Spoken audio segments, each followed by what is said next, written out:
I don't care if you've been telling Mark to think all night. If you up, smash that like button. Welcome to Black and Black Times Infinity. I'm your host, Cthulhu's Prodigy, coming to you live and direct from the stack. Smoke me up there with all that dank shit on my left. The oldest ninja in the world, old ninja.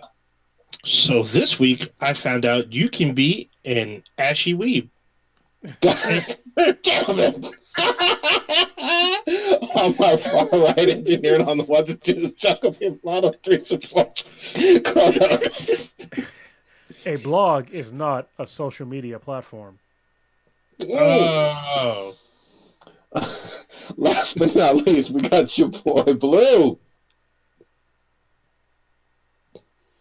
You muted, goddammit. You're on mute. Oh, he fucked it all up. What do you call Batman when he skips church? Christian Bale. This fucking Dad joke. well, you're a dad now, so you got to make these terrible jokes. Yeah, no, it's what is it? What is it they say at Teen Titans? It's an uncle joke or whatever. Uncle, boom. Damn. Holy shit, we back up in this motherfucker. We think Stitch is in the wind. Kronos, you usually have some wonderful statistics for us. What you dropping on us today? That I do. Listener of the week would be Nico. Thank you very much for listening. Really appreciate it. And I don't think there's anybody in the chat quite yet. But they should be soon. So the Infinity Vault is usually popping in the next few minutes. There we go. I just saw the little notification run across my screen, goddammit. Cool. Old Ninja, what we pouring out and for whomstead? We're going to pour it out a 40 dog of some slit smoke liquor for Olympia Dukakis. She's best remembered for her role as Cher's mother in Moonstruck. I was like, oh, wait, what? Oh, no. She's best remembered for her role as Cher's mother in the movie Moonstruck, where she won a Golden Globe and an Oscar that year for her first major film role. She was an actress on stage and on TV. She had small roles before she was cast in Moonstruck. And then she went on to star in films such as Still Magnolias, Mr. Holland's Opus, Minor Aphrodite, and all of the Look Who's Talking films. She's also in the popular TV shows, because I've never seen it, TV show called Tales of the City, and then the sequel series More Tales of the City, and then she reprised her role for a third time in the revived sequel series 2019's Tales of the City, which premieres on Netflix. She taught acting at NYU for 15 years, and she's been nominated for 3 Emmys, 2 Golden Globes, and 1 Oscar. She's also the cousin of former Massachusetts governor and presidential nominee Michael Dukakis. She died at the age of 89 under hospice care. She can be seen in the upcoming 2021 film Not to Forget. Yeah, she was still working then, all the way to the end. All the way to the end. She, the film that she's going to be in is in post-production, so we will see her later on this year for one final time. Dope shit. She sounds like she got almost half the EGOT. Yeah, it's funny to me because she was a stage actress, but she never got a Tony nomination or award. So, but Tony's she was there. Hard. Yeah, but she taught school at NYU. She taught acting at NYU, and then she also studied with an Indian teacher for a while. I can't pronounce the name, but it's a famous I think philosophical teacher or something. So. Rest in power. We got some shit to get into, goddammit. Do we? Yeah, we do. Yeah. Can we start? Can we start with Invincible? No, before we start on that, I just want to give a quick little shout out to my younger brother Paul. He's currently in the hospital right now. He might have had a minor heart attack earlier today. I mean, he's only 39. I think he'd be 40 this year. But just I don't want to say keep thoughts and prayers and stuff like that, because that always sounds weird to me. But just a shout out to him. Just stay strong, man. You can pull through this.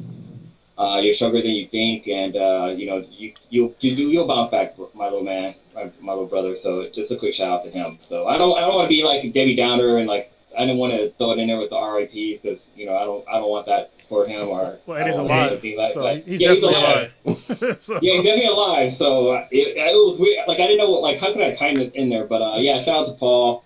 I guess because for Cronus' sister, she has a name, and I think everybody's sibling has a name, so I'm gonna call him the Dragon, just because he's a. There you I think I go. said this before, and he's a huge Drew fan. So shout out to the Dragon, you'll pull through, and yeah, you're my thoughts and prayers. Yeah, hope to speedy recovery. I'm gonna put up a beer, Yes. but definitely don't drink a beer. I'm just saying. Yeah. Yeah, I already finished mine, right. Before we get into it, happy Star Wars Day, except for Stitch. Hating ass. But yeah. There you go. Today is technically Revenge of the 5th. Wait, what? I was like, today's Cinco de Mayo. What the hell is it? Today is Revenge of the 5th. Today's Cinco de Mayo bullshit. Today's a Today is bullshit Cinco holiday. de Mayo. Cinco de Mayo is silly. I think I've talked about it probably every Cinco de Mayo. Cinco de Mayo. It's fucking dumb. It's Yeah, it is. Mexico doesn't even Pueblo, I think, celebrates it, but that's about it. That's it? Nowhere else in Mexico celebrates it because they beat what I think it was France in a battle, and then a couple of weeks or months later they got their asses kicked. So why would you celebrate that? It's very odd to celebrate it here in America. A lot of people of Mexican heritage that I know, they're just like, why do people celebrate this here? I'm like, it's very, very weird. So I think I probably said this last year too, but like it's Valentine's Day for us to drink tequila. Basically, it's just a holiday, and it's not a made up holiday. Valentine's a made up holiday, but it's just a reason to get drunk. well, people And eat think tacos. people think it's like Mexican Independence Day, but it's not. It's like in September or some shit. So it's, Yeah, what the September fuck? 16th is Mexican Independence Day. Yeah. Anywho, There you go. so you want to talk about badass fucking show that I was talking about? That I said it was gonna be badass. Yeah, I fucking called it though. I kind of called it, but yeah, let's get into it. Yeah, let's get into some Invincible. Prodigy. Yeah.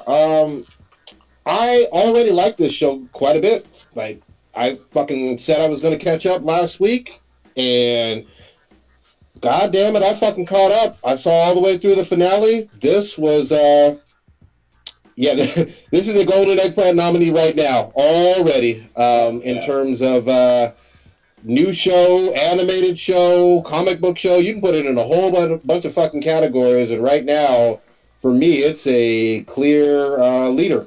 And I know it's only May, but goddamn, we had a just to set it up a little bit. We had a big ass fucking fight, a fucking fight in the family. Omni-Man, his wife knows exactly who he is. What he did to the Guardians of the Globe or Galaxy. I always want to say Galaxy, but it's the Globe, right? Yeah. Something like that. Okay. Yeah. Okay, I'm glad that's just me because I felt that same way. I was like, Guardians of the Galaxy. Wait, what the fuck are their names? Yeah, Guardians of the Galaxy rolls off the Yeah. fucking tongue. Exactly. Guardians of the Globe does not. They used to just call them the But, Guardians. So yeah. Yeah. We've been talking about it for a while now. We know what he did in the very end of the very first episode. He mopped the floor with them. He got fucked up too, but he was like in a coma for a little bit. But he killed every single one of them. And the fucking demon was figuring shit out, and then he got sent back to hell. Mm-hmm. And the wife started putting together clues, and it all fucking came to a goddamn crescendo with her confronting him. I think in the previous episode, right? I watched them all back to back. Was that the last episode, or was that the finale? She confronted her. Yeah, it was the last episode. Okay. Yeah. But then for this one, we got him just going the fuck off. Sorry, if anybody else wants to take it, but the fight with Mark and Omni-Man was just as brutal as you could fucking get, and as personal as you can get, and then it set the fucking bar in terms of, like, the meme world went off all about Omni-Man with the think, Mark, think, and you got versions of that with fucking goddamn Berserk. You got Last of Us versions. You got fucking Super Saiyan versions. It became a thing. Star Wars. It became a fucking thing. What do you guys think? I'm babbling. It's funny. I did see a meme with Baby Boy with Tyrese and Homeboy. You know that scene where he chokes him out like that. That's literally that episode. Oh, Vin Rhames. Yeah, Vin Rhames. Yeah, when he chokes him out like that. I need somebody to make a meme of that. That'd be fucking great. It's like think, Jody, think. Yeah. Oh yeah, there's a GTA one with CJ and what's his name, where he's telling them to think. Yeah, I've seen. I feel like there's new ones every few hours as yeah. artists are making them. What did you think about the episode, Crunch? Oh man, I mean, y'all know I've been enjoying the whole entire series since I watched all the episodes before they came out. I think all of them, most of them before they came out, and I was just amazed every time. I was just like, I can't wait to talk about this shit. And yeah, this episode, the last one, the finale was excellent. It was weird. IGN gave them a review and it said that despite a slow beginning, I'm like, this is not a fucking slow beginning. The fuck are you talking about?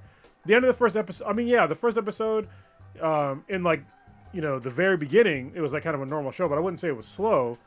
It was progressing into a show that we thought was gonna be like some wholesome shit, and then at the end, it was like some murderous nonsense. I was like, all right, like we're on track now. Like after they hit the fucking ground running, for me, it's last episode where basically Omni-Man tells Invincible that this is what Viltrumites are for. We're here to weaken these planets and then get them to join the Viltrumites and all this shit. I thought that was excellent, and like getting him to just show like how much he didn't give a fuck about any human on the goddamn planet was insane. Called his mom a fucking pet. Fucking yeah, just killing fucking random civilians and shit. After Invincible tries to save them, he literally puts Invincible in front of a goddamn a fucking subway train and just shoves him through it, killing everyone through his face. I was just like, God damn, he was such an asshole. That one scene where Invincible saves the military guy, the guy's like, oh man, thank you, and fucking Omni-Man comes up behind him and like, I'm like, oh damn! Fuck this shit up. Yeah, Omni-Man for me, he's way worse than fucking Homelander. He's way worse than fucking Stormfront. Because Stormfront doesn't, Omni-Man doesn't even see humans as like sentient beings. He sees them as just like basic animals, like not even as people. At least like Stormfront saw like white people as people. You know what I mean? Like Omni-Man is just like, none of you are people. You're all just like fucking ants to me, and I'm just gonna fuck you all up. But yeah, that was really cool. I really like the way the direction I went with that. I really need to read the compendium and catch up and see like the differences between the comic and the show. But yeah, it was top notch for me. Like I haven't finished all of Yasuke yet. I think it's how you pronounce it, right? Yasuke? Yeah. Yeah. It's looking good so far, but so far I think I don't know if it's Yasuke. I think it's Yasuke on Netflix, not Yasuke. I could be wrong. Mm-hmm. Yes. I think it's Yasuke. No. They pronounce it in the show. So yeah, they pronounce it different on the show. So far, even though Yasuke is good, Invincible's got him beat for now. I'm only 2 episodes in for Yasuke, but right now my show of the year is probably going to be Invincible.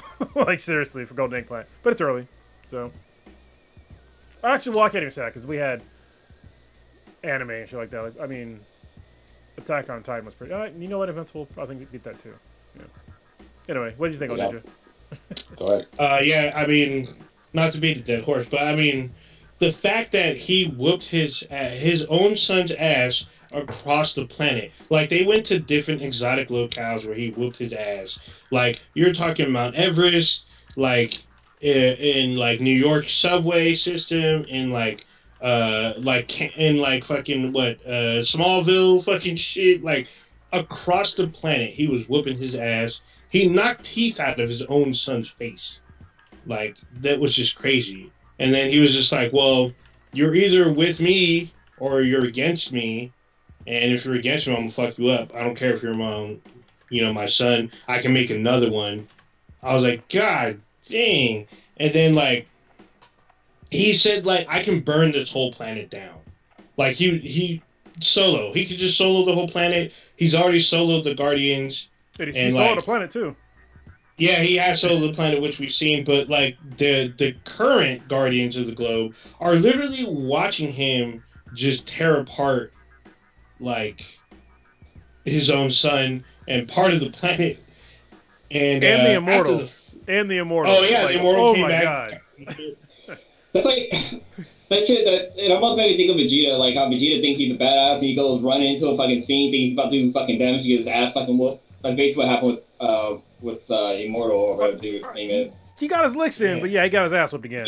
Yeah, he got ripped in half. He always gets his head cut off, too. And the big takeaway for me was the end. The end literally sets you up of different storylines that were like left in the series that you can see were ramping up. Like we see, like the mob boss dude, whatever his name is, the rock guy who Yeah. basically stole power from someone. The parasites on the moon, like multiplied and shit. Yeah. The mold guy, the guy that was he basically made lava creatures in the center of the earth. Yeah. Like there are threats that are still there. We're reminded of these threats, and we see that they started to build their comeback. And Well, like Invincible's sitting there like, well, I'm kind of worried about my dad. Well, I don't know what's happening with my dad. I don't know what's going on, but I'm planning to meet this head on. And there's all these other like entities that are planning their run at him or a whole city or whatever. I thought that was very, very cool. Well, like one thing that was also cool is Seth Rogen character, the space guy. He came back to Earth and he's like, "Yo, dog, I didn't know your dad was fucking a Vitamite or whatever the fuck it is." Viltrumite. Yeah. Mhm. Yeah, he's like, yeah, like our people, we've been raging. We stay the fuck out of their way, basically. Like whenever these guys are taking over planets, we just get the fuck out of the way or shit like that. So they probably conquered like half. I think they even mentioned in the show they conquered a bunch of fucking galaxies and taken over fucking planets and shit like that. But like this last episode was so fucking badass. Just the whole like it's. If you're black and you wanted to stand up to like you're one of your parents and they whoop your ass, this is what it looks like. That's not the last basically. one. Yeah. Yeah. Within an inch of your fucking life. Yeah, like Yep. I can end you right now. I brought you into this world. Like they should have added that line in there. He should have said that. He should have said, "I brought you into this world and I can take you out." I think Omni-Man's like the blackest dad ever. It's funny because God. I like how people have been like posted up like who's a better dad, like Goku or Omni-Man, and it's like Omni-Man, he was a pretty decent father in the beginning. Like he was like trying to show his son how to like use his powers. No, you see, hold on. A lot of people forget about some shit in the show. All right, when he got his powers and all of a sudden they started training, he fucked him up in like the first training session. Remember when he fucking punched him right in his chest and he almost fucking died? Yeah. But Goku was like, I'm gonna go train. You just here, go play with my fucking enemy. I know Goku was dead at the time, but like, Goku didn't give a shit about his fucking kids. He just wanted to go out there and fucking train and fight and stuff like that. Only time he cared about his kids was when he could train them to fight. Like, he didn't give a fuck about his kids. But Omni-Man had a little sympathy for his little boy. To me, the biggest like reveal prior to this fight was when Omni-Man was at the dinner table with his whole family, and they were talking about Mark going to the fucking moon and shit, and he was just like, fuck them people, what the fuck, that's beneath you. Yeah. And I was like, oh shit, here we fucking go. Like saving people ain't shit. And the mom was just like, I don't think it's beneath you. That doesn't sound hero fucking like. And I was like, this is some foreshadowing for that ass. Well, it's foreshadowing in the first episode when he just murdered a whole team of fucking superheroes. So he had no idea why. I was clueless until he actually said it. I was like, oh, that makes sense. You know what? Honestly, I don't know if I said it on the podcast before, but I think that this is a Robert Kirkman comic, and this is showing me is that I don't think that like The Walking Dead was like anywhere near his best comic. I think it might have been like one of his worst comics. So the writer of Walking Dead. Wait, hold on. No, you're separating out the show Walking Dead from the comic Walking Dead, right? The comic, but I think just the premise of the comic and just like the sort of plot twist, I think that Invincible is better, and then so is I'm reading a comic called Oblivion Song. It's better than The Walking Dead. Even the premise of The Walking Dead, it's way better. So I think that while The Walking Dead was a good comic, I think that he had better works, and I'm glad that people are picking up on those other works that he did. I think he's a brilliant comic. I'm not saying that The Walking Dead is trash, but I'm just saying that he had better works, and I'm glad that he's getting the accolades now with these other works. I hope people also understand that Robert Kirkman, the guy who did The Walking Dead, that's his comic. So. Yeah, I think Amazon's definitely pumping his name up, rightly so. Yeah, I didn't know that. Which is good.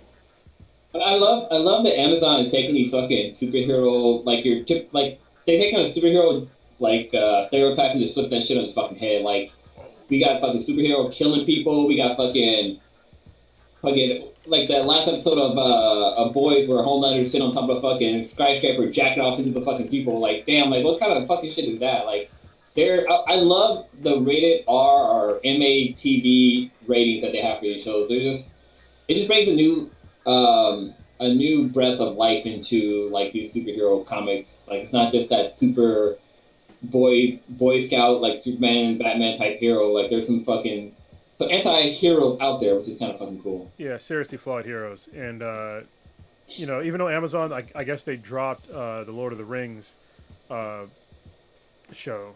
Like, they're supposed to make a Lord of the Rings show, but now I guess they're not going to make it. But they're making a Wheel of Time show, which apparently is I haven't read the comic books. Not the comic books. I'm sorry, I haven't read the books yet.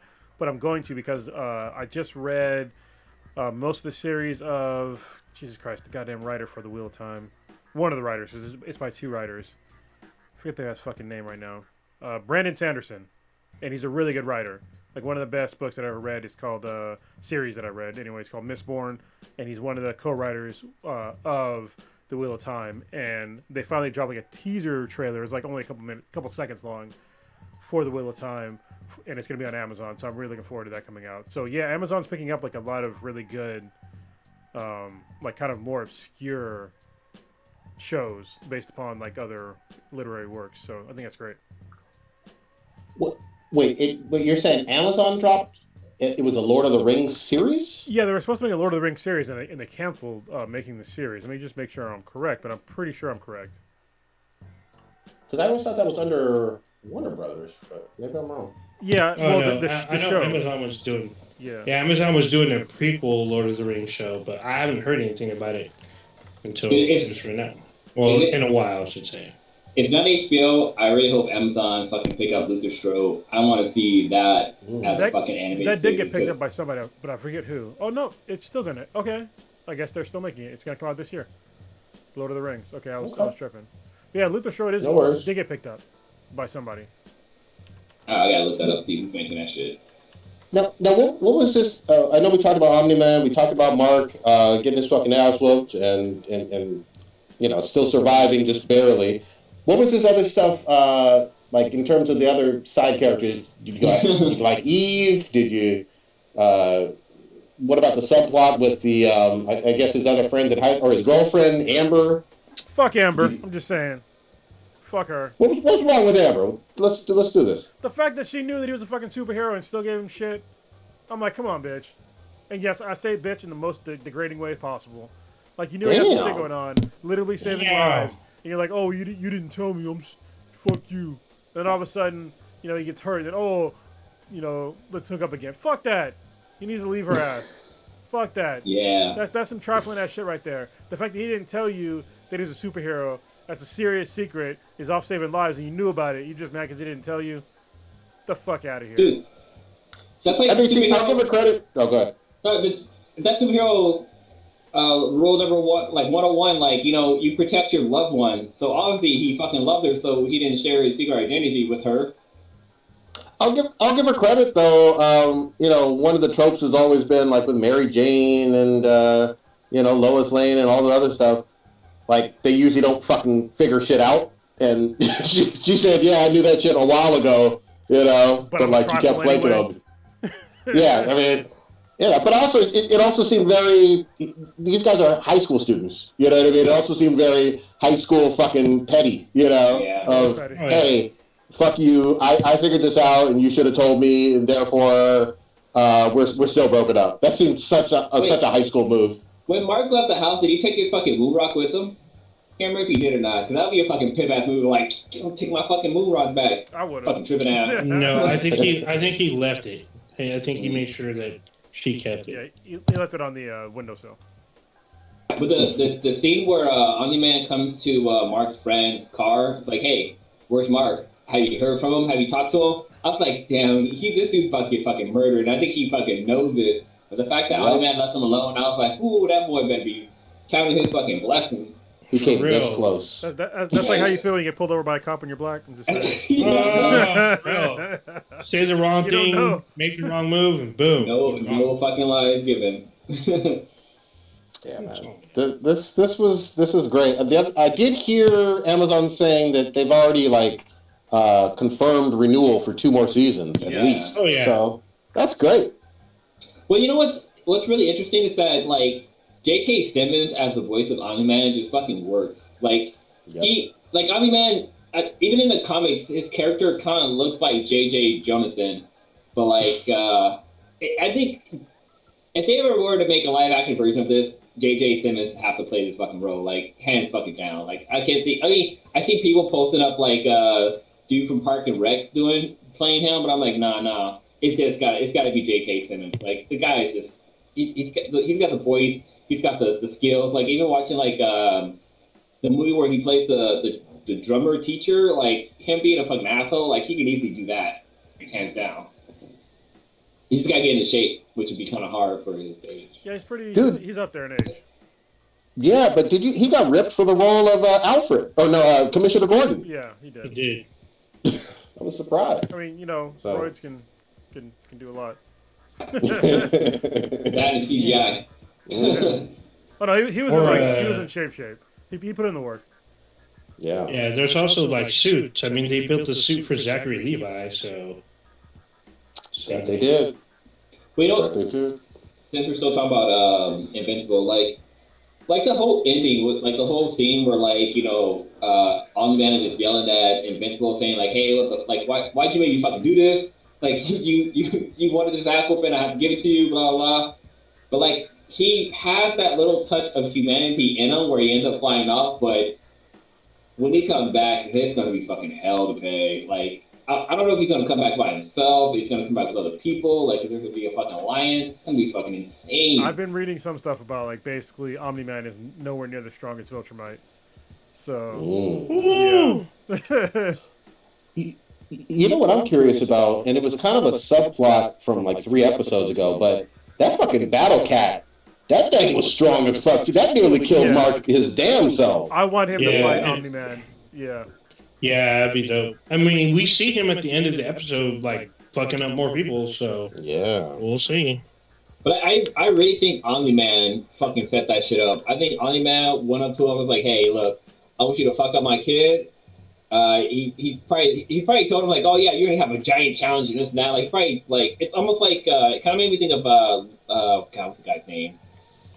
The badass guy with the dreads and rides the motorcycle. God. Lobo. Yeah. He made me think of Lobo, but I think he got challenged and told him hey, this is the baddest guy on the planet and stuff like that, and so he went down there for the fucking challenge and just wrecked fucking shit. Because after the agency showed up, Omni-Man was floating in the sky when Mark looked up and all of a sudden he was fucking gone. But I think Omni-Man had a little something into that whole goddamn arrangement. I mean, I know Omni-Man probably even tipped off the fucking computer guy and let them know that this shit was gonna fucking happen. Just to teach fucking Mark a lesson that this crime shit is below him and that, he's fucking with the wrong people, he's gonna get that, which he did. Sure did. A lot of ass whoopings in this fucking show, man. Mm-hmm. Yeah, I always call it Invincible, but he definitely collects the ass whoopings on a regular. It's bro, quit fucking around with Amber. Go to the goddamn gym. You know what I mean? Start fucking training. Fuck Amber. My thing is, without that fucking high-level hospital, his ass would already be dead multiple times. Twice over, at least. Well, I'm gonna say, the question is he actually fucking dead? Because I remember when they scraped up his fucking body, the teleporting guy, he took some of his blood, and I was like, wait, is he gonna use that for cloning? But I guess maybe they don't have that cloning technology because Robot, didn't clone his real fucking body, so maybe that won't work out too well. So they were using the blood to try and figure out how to kill Omni-Man. They showed it actually in a different episode. But they're trying to subject the blood to various different poisons and all kinds of crazy shit. And yeah, he's not happening. Not for Omni-Man, at least. Yeah, that one scene where Omni-Man and teleporting dude was I don't know, teleporting dude didn't have any fucking, didn't have a chance. Cecil, that's his name, Cecil. He had a fucking chance, but him just stalling for fucking time was fucking great. There was one part where Omni-Man actually fucking grabbed his tie. and he was like fucking shook after that. Like I don't think that wasn't fucking around. Yeah, I like how when the episode like starts and they always have that question, "Where's?" and they show Invincible sign and there's always blood on it. The more episodes we see, the more blood was on Invincible. And this latest episode, almost the entire name was covered in blood because he's always getting fucked up I in kind of those want to episodes. go back and watch and see if like the blood relates to how much of an ass when he gets that episode. I feel like it does, but I feel bad for that mama. That mama been through some shit, man. 20 years with this murdering piece of shit. God damn. You had a baby with this thing. Living a serial killer to even fucking know. Yep. She came, I mean, literally, she came real close to losing her fucking life, too. Like, he punched a wall and flew through the ceiling, but that motherfucker, when he gets enraged, there ain't nothing he ain't willing to do. So, it's just great, man. It's Called great. her a fucking pet. I was like, God damn. Yeah, well, we didn't even mention it. For those who, obviously everybody should have seen it because we're spoiling the shit out of it, but the whole aspect of them living for like thousands of years was his whole perspective of like, this bitch ain't shit to me. You know what I mean? She'll be gone in like 50, 60 years, whatever, 40 years. I'll throw her in the gutter, go buy another. You know what I mean? You don't give a fuck. Jesus Christ. He was like, cancel this bitch. That's what he said to his son too. It's like, I can make another one of you. It's like, damn, like, fuck you, Mark. Yeah, that's what got me. He's like, I can make another kid. I was like, holy shit. Bitch made. Yep. I think I named myself Invincible. Well, that's another funny thing I liked about it. Like, when he came up with the name Invincible, like, they actually talked about how, like, oh, you're a fucking kid. Like, you think you're invincible, but, like, you're going to get your fucking ass whooped pretty soon or something like that. Like, they like, tease that because like when you're a teenager you kind of feel like you're invincible, like you can do fucking whatever, and like you just get your ass fucking handed to you. That Taylor almost caught work too. Dude, I'm surprised he lived. He was freaking out. Yeah. That Taylor was like, oh. They never showed like what happened after that, right? Because I remember them on the roof talking and chit chatting. No, he lived after like the wife. Yeah, he lived. Yeah, he definitely. Oh, you can. Yeah, at the end they show him making. So I've seen like what Mark looks like later. He's making Mark's other suit. He has like another color scheme suit, and that was what he was making at the end of the episode. So he lived. I thought he was going to die, but then I was like, oh, he survived because like. They were drinking beers on the roof of the shop, and then like I thought he was gonna get fucked up, and then he just leaves. Oh, we didn't talk about one of the more fucking fucked up scenes is the fighter pilots. The fighter pilots are trying to shoot up Omni-Man, and the ejector seat kind of fucks up. Mark saves the guy, puts him on the ground. And then Omni-Man grabs him and is just like, why are you saving? Look how squishy they are. He just grabs the dude's head and literally squishes all of his bits all over Mark's face. Like, his head's gone. His body's just slumped over. After all this work Mark went through to save this guy. Gone in an instant. And that's what his dad was trying to prove. Like, fuck these people. I was like, God dang. All of them. Like, my favorite part of this entire series is with Homeboy who slept with a duplicate girl in the shower. Oh, yeah. You can imagine 3 Asian girls or even more? Oh, God. Yeah, I mean, duplicate. I mean, like, if say if you were dating somebody who can multiply, like, would that be considered cheating? No, because it's all her. But it's like, okay, what if you, like, a girl with a twin? Like, I mean, that's... Twins are different, but that's different from clones. They have the same DNA? No, duplicating yourself on the fly. It's not 100%. Yeah. It's similar. Mm-hmm. Even that's identical twins don't have exactly 100%. So, goddamn. All right. I saw about 4 episodes of Yasuke. Yasuke? Yasuke. Yeah. Yasuke. I was like 10 minutes. I'm like, holy shit. Damn. Yeah. Well, I was in the first 3 minutes. I was like, well, there's fucking mechs, so yeah. I'm in, I guess. Like, I did not expect that. Well, I didn't get magic and shit. I'm like, what the fuck? I guess I didn't get people's problem per se with that. Like, I mean, if you've watched anime for any period of time, the overwhelming majority of anime has some type of magical or sci-fi elements to well, it. I can tell you the problem. So the problem that most people probably had is that they were expecting more of like a era correct and more of a historical retelling in an animated form, which I kind of did too. yeah, which I kind of did, but at the same time I was like, "There's a mech, I'm in." So, But I guess my thing is, I hear you, but I guess nobody promised that. That's what's so weird to me about the.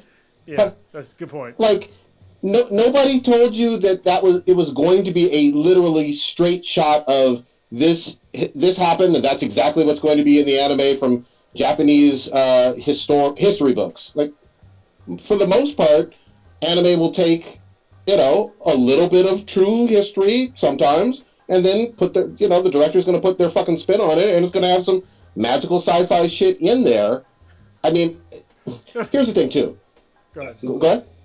Well, I was gonna say, motherfuckers are mad about this anime about not retelling it, historically accurate, but they're totally fine about Christopher Columbus fucking finding goddamn America, even though he didn't, and he was an asshole. Yeah. You know what I mean? Like you literally taught revisionist history, and it didn't have mechs. I'm just saying, if Christopher Columbus had mechs in it, I'd be more interested. Just saying.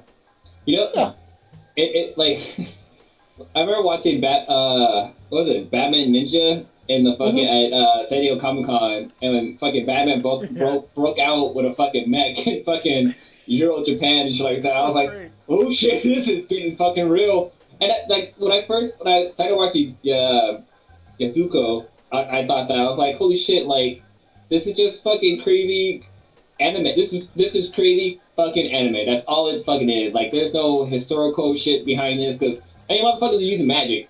Like this guy fucking picked up an arrow and then thousands of arrows showed up behind him and he took out fucking mechs with these goddamn arrows. And then like they started stealing souls and bodies. It's like once this shit started happening, you should have known this wasn't gonna be error correct. Yeah, but I mean, I'll give credit where credit's due. I like LaShawn Thomas. We've talked about him forever with his work with Boondocks and a whole bunch of other series. But this is Mappa. Like this is the same folks that gave us Attack on Titan.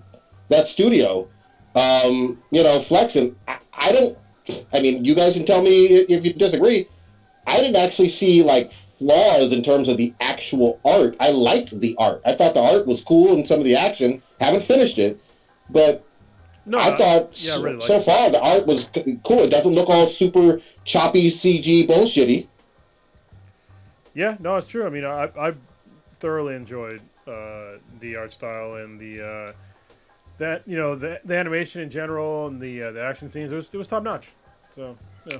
Yeah, I think like Cronus was saying, I think people were expecting a more like kind of Ninja Scroll-ish type anime where he's just more realistic fighting and whatnot and not mechs and magic. But I mean, like you said, we weren't promised it. I mean, because we're probably going to see more anime with this character. I mean, he's a real life person. This person, there's documents proving this he's person a real dead lived. person. Well, yeah, a real person that had once lived on the planet. Okay. So, yeah, that's distinction. But so I guess people were expecting to see like his, I guess, real life exports, but in anime form, and you weren't promised that. And I mean, if you watched Cannon Busters, you probably should have known that mechs were coming. That was awesome. Yeah, so I'm not too. I mean, it was kind of off-putting at first for me, but I kept with it because I like LaShawn Thomas. I like the work he did, and he was one of the first celebrities to follow our podcast on Twitter. Nice.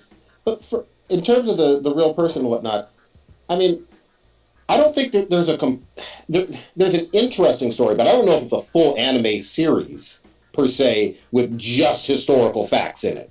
I really don't.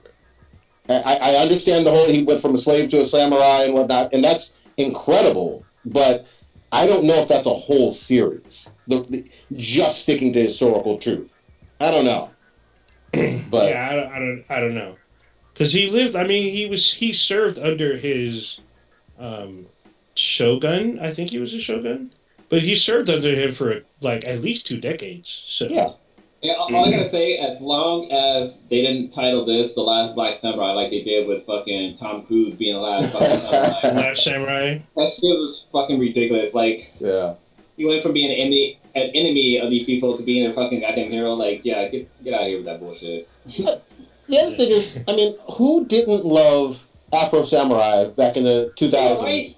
In terms of they had mechs, they had ninja stuff, they had fucking samurai shit. It was all over the place in terms of like a love letter to some fun anime tropes.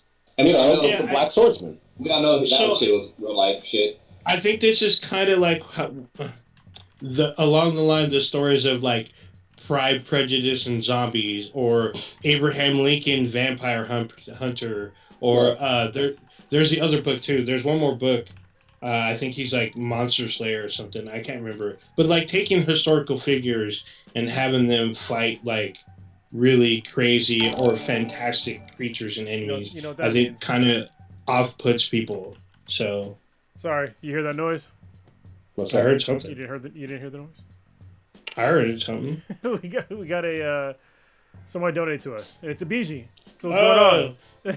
Damn, you need a little button. We need like a little applause or something. God dang. So, I would do the booty scooty for you, but I was paid not to do that ever again. So Yeah. Ever. we will talk about our promotion with EBG in a little bit when we're done with this topic. So save y'all some money and get some badass candles, oils, and other stuff. Hell yeah. Okay. I'll definitely finish this one off. Like I said, I got like 2 or 3 more episodes. There's some really good fights in it so far.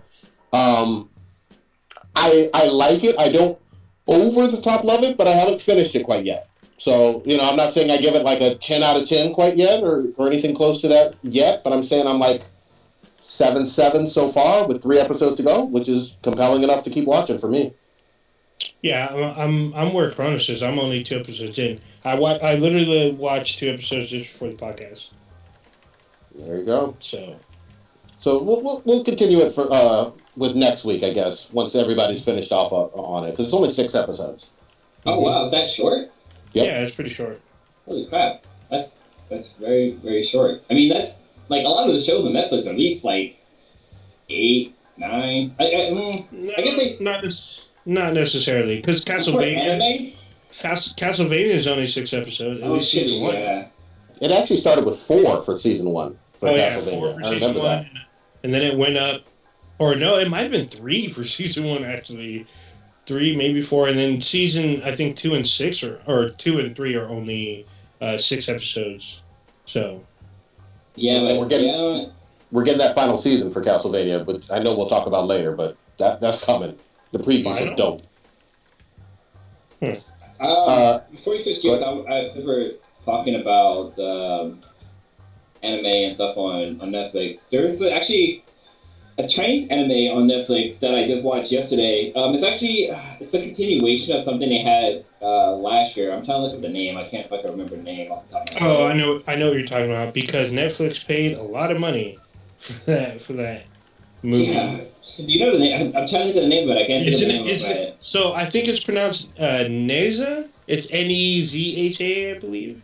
Yeah, that's it. So Neza, it's New Gods, Neza Reborn, and seriously, it's not Japanese animation, it's Chinese animation. It's fucking dope. Like, this is some badass fucking it's not Ninja Japan. Fuck. It's just fucking epic. Like, they talk about, like, Chinese gods and stuff like that. And in the first movie, Neza was, like, this kid who was born with, like, demon powers. And, like, he basically, this little kid, and it's almost like Naruto, where he gets, like, the 9-tail powers installed upon him. Like, this kid has the same ability, and he's able to call upon these, like, god powers. And he's just a prankster. He's doing pranks stuff like that because nobody fucking likes him in the village because they know about him and shit like that. And, like, eventually he becomes a fucking badass and saves everybody. But in this story, like, he kills, like, this fucking guy's. I don't want to spoil it because it's been up for a while, but it's just a badass. Like, the animation style is fucking dope. The guy who inherits he becomes an incarnation. Incarnation. Incarnate of this god. So he has all his powers, but, like, this other god is killing anybody who's ever reincarnated as this character. And the guy has a fucking dope ass fucking motorcycle.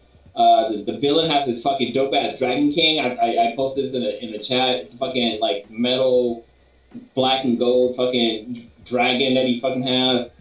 But like, there's this one scene where Zinha, he basically ripped out the fucking spine of a goddamn dragon, just ripped it straight off his fucking back. I'm like, holy shit, that's fucking badass. Like that shit was fucking dope. But there is one part where it gets kind of slow, but it's really fucking good. But one of the crazy things, like I talked about this in the chat room, was that like it's really weird to watch an anime with Chinese dialogue. Like it kept fucking with my head. Like it was weird. Like because I've been watching anime for so long that like you hear words and you just kind of like know what's going on. Like you kind of just feel like it just vibes right. But with like the Nani?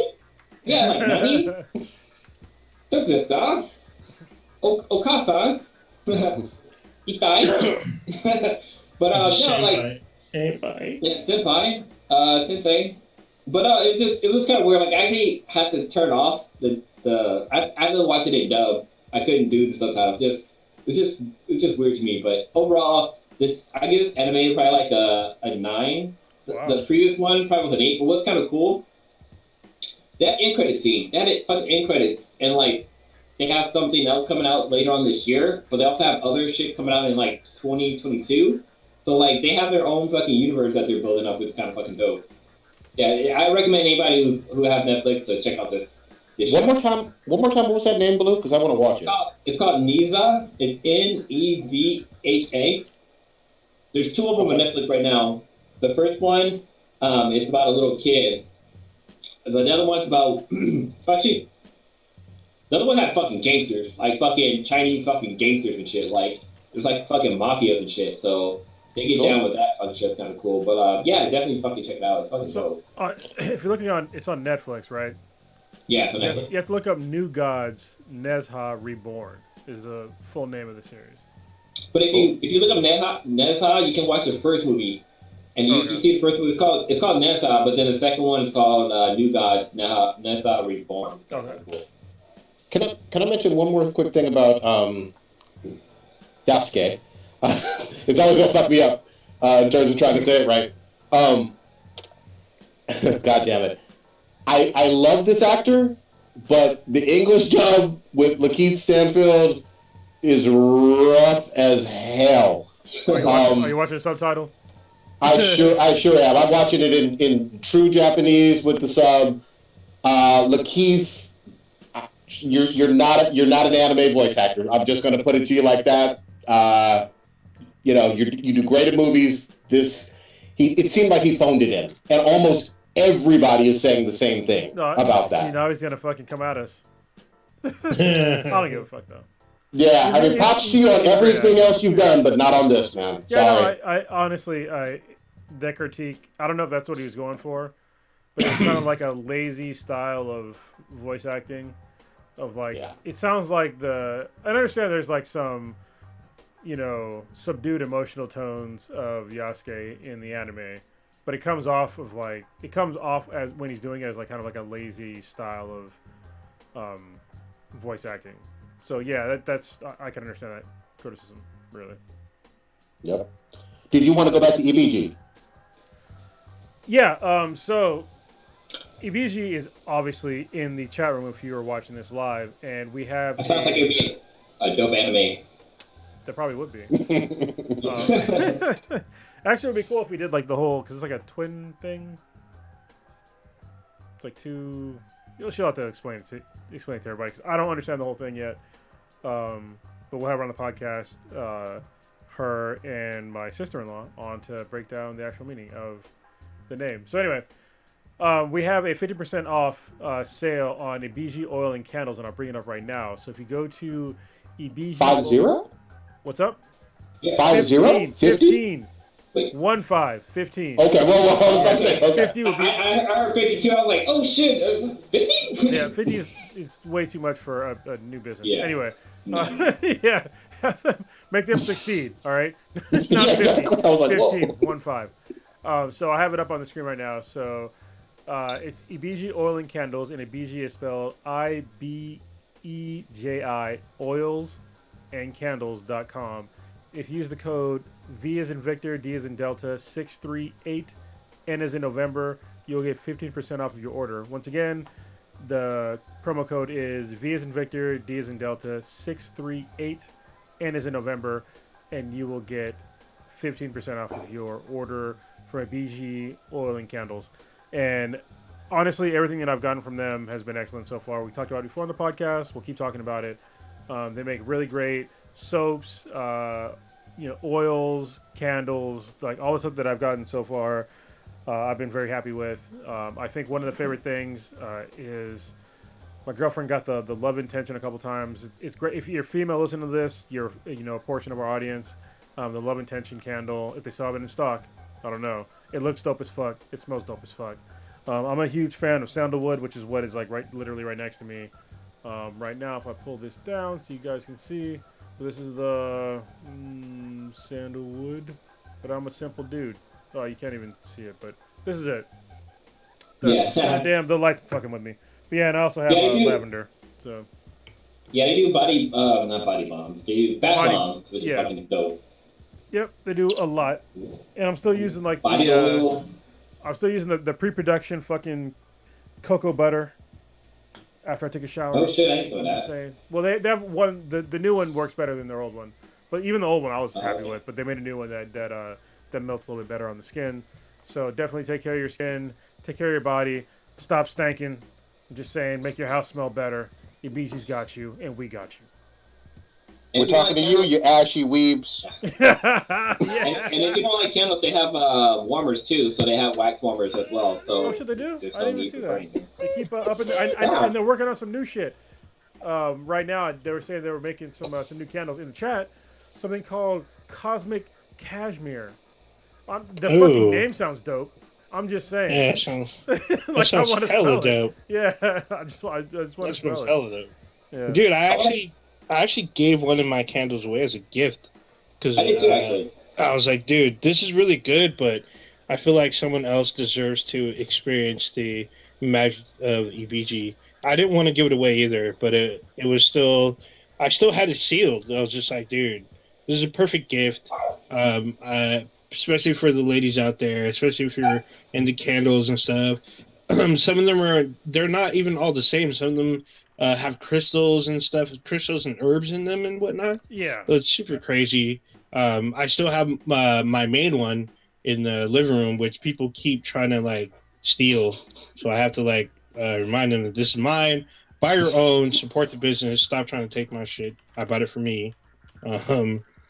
So yeah, it's a really great product. I endorse it as well. I'm actually, once I burn through my candles, I'm probably going to order a few more. I'm going to re-up for sure. There are some, I'm asking my sister right now, there was some scent that they have that made my house smell black as fuck. And I literally said it in the chat room. I don't know what the fuck it was, but she knows what I'm talking about. It's fucking dope. So your house smell like pork rinds? No. It's like it's almost like an incense, but I don't know what the fuck it's called, but it made the house smell black as fuck. And it was excellent. We need to buy some more. It's one of my favorite scents, but I don't know what the fuck it is. Awesome. Isn't it weird, like, when you like something from a smell standpoint, it's hard to keep up with like a name associated with it. You're just like, I love that fucking smell. I want to smell it again. But these folks know what the fuck you like to smell that your ass forgot. You know what I mean? Yeah. That's how it is. Like, it's nice. If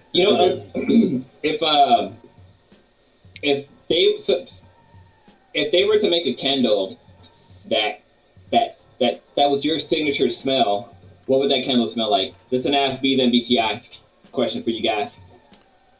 Candle for me, or for you talking about candle scent? Oh yeah, you guys go ahead. What would the candle smell like, and what would you call it? God damn. Shit, man, you stumped the fuck out of me. I know I do like the sandalwood shit, and I like No, you can make up shit. You can be like, mine can be like Old Spice and dried up pussy or something like that. God damn, he said dried up pussy. What the fuck? We like the shit on the carpets and stuff, so I don't know. The carpet shitting fucking candle. Holy shit. Coffee and whiskey because it's fucking brutal. Damn. For me, I'm gonna go with like a vanilla coconut, like something that's laid back and smooth, and it was just called the blue. Because something that just make you just feel like you're just fucking chilling like ice. Dude, I'm gonna have to go to the lab and do some research. What you got on that one, old ninja? So I'm gonna do some. I'm gonna do some crazy slick shit because they don't make this fragrance anymore, so I can steal the name. So it was by Ocean Pacific, and it was called OP Juice, and they don't make that shit anymore. So I'm gonna name mine OP Juice, basically Ocean Pacific Juice. I like it. I want something that smells like Shitting on carpet. Year 2000 Four Loko original flavors and the mood that I felt when I first tried it before I started tweaking on it, but I had that euphoric high. That's what I want something like. You know what I mean? That's Four weird. Loko. I thought yours was going to be shea butter for some reason, but okay. I do like that one too. Yeah, I know. God damn it. All right, let's switch it up. Kronos, I'm gonna point the mic over to you. I need to. God damn it! He ain't there. He stepped away. I was literally about to ask him about goddamn Returnal, but he gonna have to wait on that. We can skip it for now and talk about some other shit. Yeah, we got plenty. Yeah, hey, we can talk about that fucking 8-foot blood sucking big titty golf girl. You know what it is. It's launch week, goddammit. Hold on. Real it's quick. Launch week. I found what I was talking about. It's called, damn it, the fucking light's all fucking. It's called Moonlight Musk. Melt My Hearts. And it's a wax melt. Ooh. And it smells like a black ass household. I'm just saying. It smells fucking great. Moonlight Musk. I'm going to find that one. Cool. I was trying to say, it's launch week, goddammit. All the pervy, ashy weebs have been waiting for Resident Evil to drop because of Big Titty Lady D, Queen Vampy, Step on Me Mommy, Mommy Milkers, coming to, it's dropping what, on the 7th? So far, so good on these reviews. You know, they're looking like a whole lot of 8s and 9s, you know, and these are from the critics. We'll see what the fans say. But I'm fucking excited. I'm getting this literally this weekend, and I'm gonna carve out some goddamn time to fucking work my way through it and have that fucking big titty ass tall lady, 9-foot tall lady, chasing me through all that through that big ass mansion. Are y'all jumping in on the Aria Village? What you doing? Honestly, I'm not. Y'all know me. Traditionally, I'm not a huge Resident Evil fan, but this one, I watched the reviews. It looks pretty interesting. I like the direction that they're going with it. It looks more action orientated. I love the fact that after you beat the game, they unlock a mercenary mode that looks basically like fucking Doom, but Resident Evil Doom. So I love like how they're having like, so Lady Demiscu, that's how you say her name, right? I believe it's pronounced Demetrius. So there's not a Vampire Queen. Demetrius, really? Yeah. Big titty Vampy. Okay. Vampire Queen. All right. Well, anyway, I heard that she's actually not that prevalent in the game. If you watch like the previews and all that stuff, it seems like she's like a big part of the game, but she's actually not. Which is kind of a letdown. But there's other bosses in the game because she's like in just a certain section of the game, which is beatable in not too long. So, it's still. I'm actually more interested that she's not the only boss. Because if it was just me in some fucking house and she's just chasing me around, it seems kind of lame, like honestly. But the fact that there's like different levels in the game or different regions in the game that are vastly different than each other region, I'm having more interested to get the game. The fact that you're more mobile in the game, you get to have more access to ammo, shit like that. That gets me more on track with like actually playing the game. Because like I said before, Resident Evil is a little bit too jump scary for me, even though I'm not like a jump.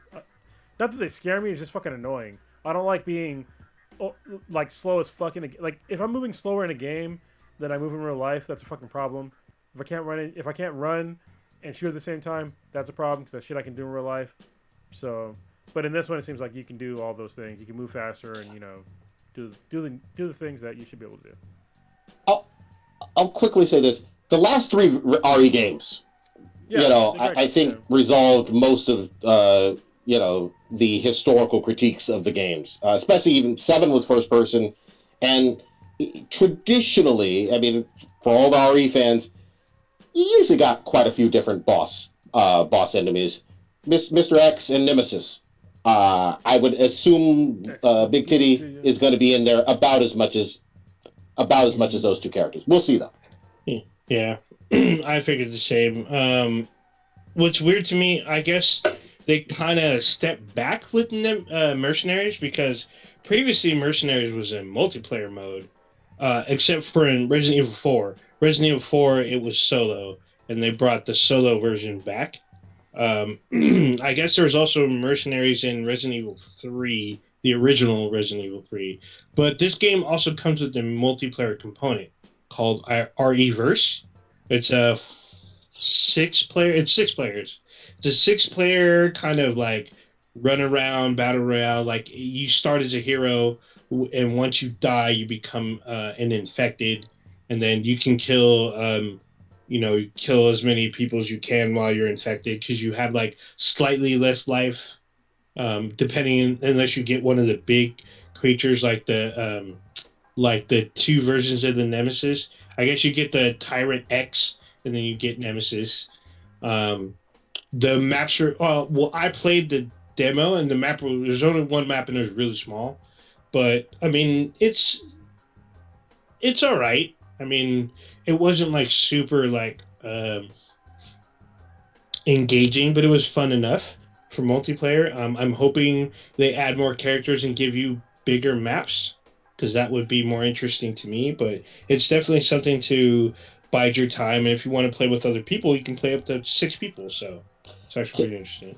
The only thing that really quickly makes me nervous about the other modes is last year for RE3, which was a pretty good game.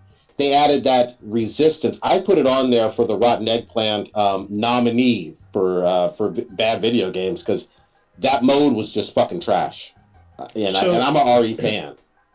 So I haven't played Resistance yet, but I know Resistance is similar to like the I don't know what they call it. It's basically like the 4v1, like Evolve and what's the other one? There's a couple other ones where it's like one player versus like 4 other players, and they call that player the mastermind. In RE-verse, it's basically a free-for-all. Like, you're battling against like other people trying to stay alive and rack up as many points, and then like it becomes kind of chaotic, because when people become infected, you can kill other infected as well as the heroes, so it works out. So it's just kind of weird, and there's weapons across like the map. You can pick up, you can carry, I think, one super weapon and then like a couple other weapons, and each character has unique abilities. So it's fun for a time. I don't see like hours and hours on it, because I didn't get to play hours and hours, because they did a weird like timed demo. Like, you can only play, at least on the West Coast, you can only play from like 11 to like 3 or something like that. It was fucking dumb. And then like one time they let you play at 5 o'clock West Coast time, 5 o'clock p.m. I hate that shit. And then it's fucking dumb. yeah, and then they stopped it at like 10:30, and so you couldn't like explore it anymore. And it only lasted a weekend, so you could only play from like Thursday to Monday or Thursday to Sunday, and then that was it. So. I guess those about RE Vampire Queen. Yep. No, just the other modes involved with the game, but yeah. Okay, because I was gonna say that like I love the Resident Evil franchise, but I kind of fell off after the whole fact that you couldn't run and shoot at the same time. Like, I think the last one I played was the one that took place in Africa. That's part 5. Okay. Part 5. Yeah, I played 5, and after that I just kind of stopped playing. But I definitely want to play to see how the story, because I never played Village. Just because it just seems, I don't know, it just seems out of the ordinary for the whole franchise for Resident Evil, because Resident Evil is a whole corporation creating a virus and this and that, and just Village just seems like it was about like some crazy ass rednecks eating fucking people. Wait, I'm sorry, hold on. Which one are you talking about? Part 7. You're talking about Biohazard. Okay. Yeah. Yeah. I'm just saying, like, it just seemed like it kind of went away from the franchise. Like, even if it kind of goes away from the franchise for the whole vampire girl, but like I don't know how the story all plays out. Okay, so let me just say this. I hear where you're coming from. Yeah. On the PS5, I think it's in the collection RE7. So Yeah. you, Yes. I recommend playing through it, man. It's actually a really good Resident Evil game, and they kind of do eventually incorporate the story with Umbrella to exactly what happens in Biohazard. So you just kind of have to play through it, and there's a whole bunch of fucked up ass DLC for it as well. It's a really solid game, and I think it's the kind of spiritual successor in a lot of ways to this one. Even though some people are going to say RE4 is quite a big influence, but RE7 was the first time they went all first person, and so right Oh or am yeah, I wrong on that? no, RE4 was third person, so RE7 is their first person game because of people complaining about part 6. I mean, part 5 and 6 were co-op. There's Yep. you could do split screen or online co-op, and people were complaining that it was too action orientated and it wasn't scary and all this stuff. I'm like, hey, I enjoy like part 5 was kind of rough, but it was still enjoyable. It was still a fun game to play, even though the controls suck. Part 6 you can run and shoot, but the story kind of was like way out there. Yeah, the story was way out there, even though it was fun. And like they had a bunch of modes in there which were totally fun to play, which I still play to this day. I was still playing. I was playing the other day with a friend. Like, oh, this is actually pretty fun. But I mean, the story for Part 6 was pretty trash. And then Part 7, they wanted to scale it down. They wanted to make it scary again, so they changed the first person, gave you a new character. So, and they're continuing that on with Part 8. So You're kind of tripping me out when you kept calling it Biohazard, because I was like, wait, Biohazard? Like, isn't that fucking Resident Evil? yeah, Resident Evil in Japan is called Biohazard. Exactly. that's correct. But I guess Resident Evil 7, they call it Resident Evil 7 Biohazard. Yep. Well, yeah, Which makes it fucking out confusing. and that's across the board too. So in the U.S., UK, and Japan, it's called Part 7 Biohazard. So The other thing I would say for you, Blue, and I can let you borrow it. At least 2 I have on disc. Actually, no, I bought 3 digitally. But 2 and 3 remakes were excellent. Like the 2 remake is part of the collection. Oh, it is? Okay. Then play that shit, man. Well, no, because, dude, I first started off with Resident Evil Director's Cut. Like, when I first got my PlayStation, like, old school PS1, the first game I played on there was fucking Resident Evil Director's Cut. And I was like, this is the fuck I think I still even have, like, the Resident Evil Survivor guide, like, has, like, all the fucking secrets and all of this. Like, that shit, like, even was able to, like, I think Resident Evil 2 is when they had, like, Tofu Man and, like, the Survivor. Basically, after you pass the game with both characters, you can play as, like, a military dude who is, like, you run into him in a sewer. you can play as Hunk. He's like, I can't tell if he's an Umbrella Corporation dude or if he's part of the Stars, but he's all in like all black suit, like suited. You can be him in reverse too. He actually has a pretty cool power set because he can cloak. So what's so fucking cool about it, funny about it too, is that you can play as a fucking giant fucking piece of tofu, and you just try to survive and get eaten and shit like that. It was kind of cool, but yeah, like I have the remake on the PS5 because it was part of the collection. Yeah, I'm still trying to work my way through the remake before I even get to Part 3. So I gotta play the remake.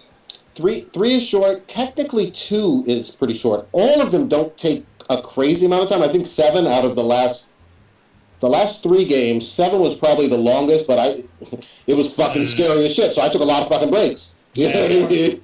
Actually, Part 6 is pretty long. And it sucks because, like, depending, because it's made up of 3 campaigns. One of the campaign really drags. There's a bunch of filler bullshit. It's like watching some fucking One Piece bullshit in the middle. How dare you? So You gotta throw shade. Yeah, so I'm just like, fuck, dude, I gotta sit through this bullshit. And you have to work with your partner. I mean, you can play it with the AI partner, but it's way more fun playing with someone else. The other thing is, even though we're talking about the Resident Evil Village dropping, I believe in like a month or 2, we're also getting a fucking animated movie for... Oh, so that is July 11th or whatever. So did you not watch the showcase? I missed that part. Yeah, so really quickly, there was a Resident Evil 7 showcase about 2 weeks ago. They dropped all kinds of shit. So the one thing which really quickly, I know a lot of people still play the game. Dead by Daylight is doing a Resident Evil crossover. They should have done it years ago, but this will come out, I believe, this week or next week when they're doing. I guess the Tyrant obviously will be the creature. Oh, that's the other one. That's like Resistance is Dead by Daylight. So they're doing their crossover, and then the principal photography on the movie or on the TV series is done. They're working on special effects now, so they're in post production, and then the animated film is also going to be on Netflix. It comes out in July, and they showed like a 2.5 minute trailer. It takes place right after Resident Evil 4 when Leon ends up working for Secret Service, and you get to see a little bit of him meeting Claire again. They don't give you too much because they didn't want to like spoil too much, but you can check it out on YouTube. Actually, you can watch the showcase. Just fast forward, or it's in pieces too. So just watch the little snippet. So yeah, we're about to get a whole shit ton of Resident Evil this year. Yep. Switching it up, Kronos. You were. I think you stepped away for a bit. I want to hear about Returnal, man. You're the only one that's played it. So yeah, Returnal. This game has been quite interesting. So it's called like either a rogues-like or rogues-light game, which I'm not familiar with this whole concept at all. I've heard about it after purchasing the game, after I saw like the premise of the game. So basically, it's a game that has a higher difficulty rating than most games, and when you die, you basically lose almost everything that you have, except for some things. And the things that you kind of preserve aren't really offensively based, like dramatically offensively based. Some of it is like I got like a melee attack finally, and that is offensively. But as far as like basically, you don't get your fucking guns, and you lose all your fucking perks. And that shit kind of sucks. So, and every time you play the game, like after you die, everything changes. Like the maps are no longer the same. Everything's different, and there are bosses in the game that are in random places. So I've beaten one boss on a random encounter, and that was like palms are sweaty, knees weak, mom spaghetti. I'm just saying, she was fucking had me real nervous. It's like if I die, I can't come back and beat this guy again. I have to fucking find him, and then that's it. So, yeah, it's a really cool game because it's by Housemarque, which also made what was it, Resogun? Remember that game? Okay. Great game, Resogun, but it's a totally different style of game of Resogun. You play as, I think her name is Celine. She's a recon astronaut going to a planet called Atropos. Is she a Huda? No. God damn. Because her name is Celine, so I just. Celine. They got pretty sure Celine. But yeah, it's interesting. Like you crash down on this planet, all you have is like your sidearm, and you start with just like a pistol, and you have to like kind of go through like this really creepy fucking environment, and it reminds me a lot of Metroid, to be honest with you, because you have to like get power-ups to like get through certain to unlock other sections of the game. But what's interesting though is because when you die, you still keep those certain power-ups that get you to be able to unlock those certain parts of the game, but they're in different locations. Like it's totally randomized. So like where you thought shit was in the last time, like the shit ain't there no more. Like as soon as you open the first fucking door, everything has been different for me every single time. And then it gets even crazy. Go ahead. You're on different planets, or you're on the same planet and it's changing? You're on the same planet and it changes. Oh. And it gets even crazier because as you're playing, like you end up finding other bodies of yourself that died, and it's like okay, what and like you listen to like the logs of like the person, and she realizes that she's seen other versions of her. And so she gives logs to like help them out, like the future versions. It's like it's really fucking weird. And then all of a sudden, like you're going through the fucking game and you see a house on this alien planet, and it's your house. And it's really fucking weird to like see like a house on this alien planet. And then there's like some creepy shit that happens. It's like it's sort of like It's not terrifying, but it's like really fucking creepy. So you have melee and guns, is that right? You Both have of them? just gun singular. You can only carry one gun in the game, Oh, and later on in the shit. game you can get a melee weapon. You get like basically like a fucking lightsaber, which is pretty fucking badass. But I always forget to use it because most of the enemies are you kill them at range. But yeah, you can carry around one gun, and then they have like this weird system of like when you find power-ups like parasites, and parasites will give you both a buff and a debuff. So it's like up to you and like what you're willing to tolerate as a buff or debuff.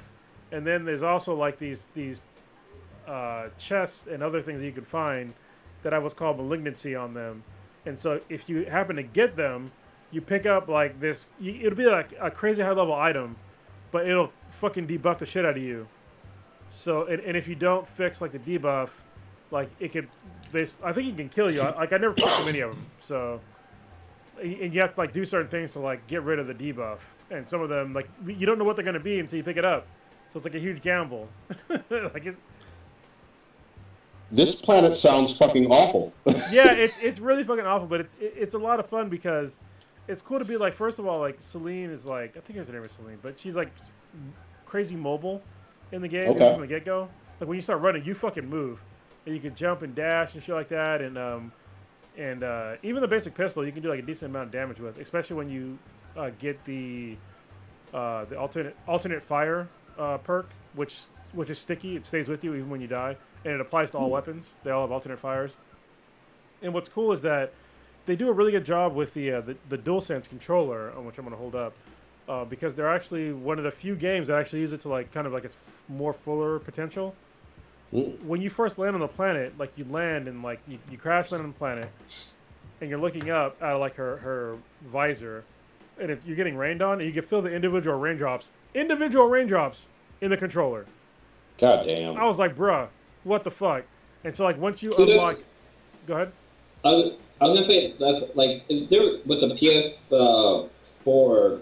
Like there are very few games that actually use the full capacity of the fucking the multi-shock 3 controller or multi-shock 4 controller. Actually, no, 3 because it was a Heavenly Sword came out on 3. But like the DualShock, whole six-axis DualShock thing, I think Heavenly Sword did a really good job with that. But like it was very rare for a game to use that full capacity of the controller. This game really does it. So like when you unlock the alternate fire, so basically your left trigger now controls your normal fire and alternate fire. And so when you pull down the left trigger, it'll like stick for a second, and that'll be like your normal firing. And then if you pull it down all the way with some resistance, then it'll unlock the alternate fire. So it's like, that's cool. Until you feel it feels really cool. But there's a trade-off though, because it makes you change the way you play the game. Because normally, like when you like try to zoom in on something, you just pull down the left trigger, right? But in this one, you have to like kind of feather it. And so like the initial thing of like I wish they had it so like regular fire was full pull and the alternate fire was half pull, because that'd have been like way more useful to me. Can I? Sorry, go ahead. I've seen some screenshots. Does it ever go into first person when you're aiming down the sights, or is it all third person? It's all third person. It only goes first person when you're in like these really weird spots of like you're sort of in your old life. Then it's first person, and it's creepy. Another thing that's really cool is that there's no ammo in the game. It's all regenerative ammo, but you have clips, or magazines. So when you're shooting, eventually you run out of ammo, and if you do run out of ammo, like past your regeneration rate, there's like a quick time event, just like Gears of War. And if you do the quick time event like really quickly, it will reload instantaneously, and then it will give you a perk, a temporary perk. So I have to reload. Yeah. So I thought that was really cool to like get they call it like overcharging when you're playing the game. So I thought that was really cool. And another cool like twist on the whole game thing is that you get adrenaline stacks. So when you get 3 kills in a row, you get a random perk after that 3rd kill, right? So it could be like, additional damage or additional dodging or additional whatever, and it stacks up to 5 times. But once you get hit once, it resets. So damn. Yeah, so it really like incentivizes you to like stay mobile and like really like pay attention like what you're doing and not get hit. Because if you don't get Is hit, there, you can be crazy powerful for a long time. is there like And that could be a useful on the boss, I would Yeah, assume. yeah. is there like a cooldown session? Like, you know, like you have to be able to kill like 3 people within like 10 seconds type shit, or is it No. like, you know, Nope. so I can like kill somebody, hide, and like go into cover, and then come back up and kill somebody else? As far as I understand right now in the game, there's no cooldown with the adrenaline timer or adrenaline perk. As long as you kill 3, then you get 1 stack, kill 3 more, another stack, all the way up until 5. And at the bottom of the screen, it'll show you like all your stacks that you have. And it's really cool. And then like also like the inventory system is like it's a really interesting take on like these sorts of games, like a third-person shooter. I really enjoy it, but there's some issues though. Like I had it crash on me when I was like when I first got my first good weapon, I finally got a fucking assault rifle, and I was playing the game, and I was like maybe like an hour and a half in, and it fucking crashed. Damn. And when it crashes in this game, you lose everything. So everything and there's no fucking saves. Sorry, that's another fucking caveat. There's no saves in the game, none. So you have to put it in rest mode if you want to like stop playing the game and like do something else. And if you're putting it in rest mode, you need to make sure if you go into your fucking settings and tell it, do not install anything on my PS5 in rest mode. Because if you tell it to install shit in rest mode, it can install a new patch on your game, or install a patch on the fucking PS5 and restart the fucking whole system, and then you lost everything. And also, there's a patch that just came out. I think it was like 1.3.3 or something like that. That is a fucked up patch that can corrupt your save game, or like your actual. Oh, shit. Even though there's no saves, it'll still fuck up like your progress. So, yeah. All bad. All Yeah. bad. But the game is amazing. That's dope. Yeah, and it really shows like the technical prowess of the PS5. It does a really good job with like particle physics, and just like the whole everything, like all the visuals look amazing. That's dope. Dad, I'm kind of excited. I might let me get through with Lady D, and then I might have to dip in on Returnal. Yeah, that sounds good. I think you'll really like it because like it's not horror, but it's very creepy. So I think you'll like it. Creepy Yeah. shit. It sounds like it's Metroid, Mass Effect, Gears of War, and Alan Wake. Because what you described sounds like all of those games in one. Especially the whole house thing. Because Alan Wake does creepy shit like that. Where you look like an innocent house, you go inside, and then fucked up shit happens. Yeah. The first time I got killed, it was pretty fucked up. I was doing pretty good, and I was like, I can't beat this guy. But I'm not supposed to beat this guy. Yeah. It was like in the beginning of Ghost of Tsushima, where you're not supposed to be able to beat the boss. And it was like, I got him like less than half health, and I was like, there's no way I can beat this guy. Not with a fucking pistol. So, yeah. Good shit, man.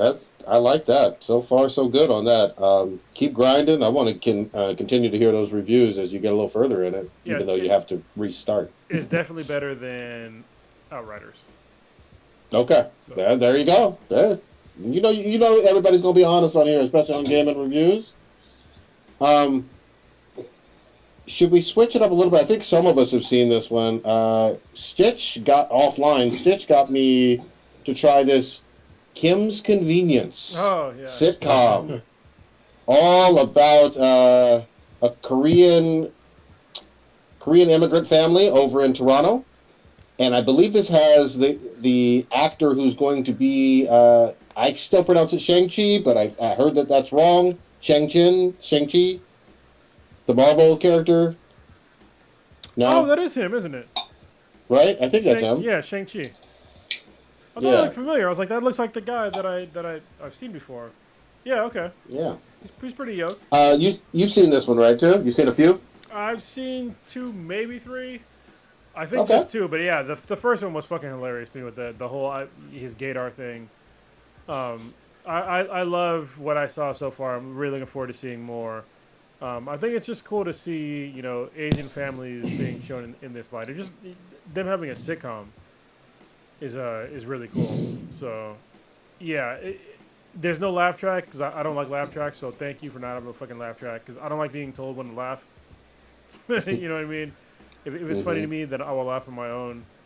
And yeah, this has like some really good cultural shit in there. Even though it's based in like Toronto, there's like it's still really it still makes sense to people in America and probably most of the world of like the shit that they're going through, being like like immigrants and like being in another country and like weird cultural shit of like being Asian. It's just like shit was hilarious to me. Yeah, man. Find a good Christian Korean boy. That shit was fucking so funny to me. Yeah, I'm with it. I've learned a few things, which is kind of weird from a sitcom. What was the thing that really tripped me out? It was Appa, the store owner, Appa, who's like the dad figure. He was like hardcore with this one customer about how ginseng is not the Korean name for the root, and like he stressed, he was like, "You will not fucking in my store call this shit ginseng. It is not ginseng." And I can't remember the exact Korean name he used for it, but he was like, "The Japanese called it ginseng," or I think he said the Japanese called it ginseng. Anyway, basically Koreans don't. And I thought that was like, oh wow, maybe I need to just kind of be more aware, Yeah. if I see a Korean drink, if it has that in it. And then there was another thing he was talking about, like historical stuff with like the invasion in 1910, and he was critiquing his daughter's friends or potential boyfriend on whether he knew the Korean national anthem and Korea was invaded. This shit goes hard. But it's funny. It's funny at the same time. What network or how can people watch this? Because Netflix has 4 or 5 seasons. It's easy watching. Like the episodes are 22 minutes each. It's already in its 5th fucking season. I guess it came from somewhere else, but Netflix has them. I don't know if it was originally on Netflix. They need to like make, because I heard they canceled the show. They need to like Netflix needs to pick the show up. Oh yeah, they do. That'd be good. It depends on when it was canceled. Huh? I thought I guess it depends on when it was canceled. No, it was canceled if it was like 5 years ago, it's like, okay, that's... No. It was canceled within like the last month, I'm pretty sure. Let me just make sure. They picked up, what's the name of that show? Not Parks and Rec. The one with Jason Bateman in. Arrested Development. Arrested Development, yeah. They picked that up for Lucifer. season 2. They picked up Lucifer, too, yep. Yeah. Well, Lucifer, they picked it up right away, but I think, what's the name? They picked up like a couple of years after it got canceled. A lot of years, yeah. Yeah. I'll say this, though. If you got Shang-Chi in this, that price tag went the fuck up. Like, he's about to be a goddamn movie star, you know what I mean? In Marvel movies. Mm-hmm. But, like, there ain't enough zeros on his goddamn paycheck. You know what Disney's paying me? I'll get a cameo for this much. I like it. Definitely give it a shot. And like I said, I will watch like 4 or 5 at a time. I'm already through season 1, and I think I just literally started last week, just shit watching it. You'll love it. I guarantee it. So speaking of more Korean shows, I've been watching Kingdom on Netflix. So this is really, it was weird to me because like, how does this work? Because it's like, I want to say 1700s, maybe late 1600 Korea, where they're having a power struggle with the throne, and then zombies show up.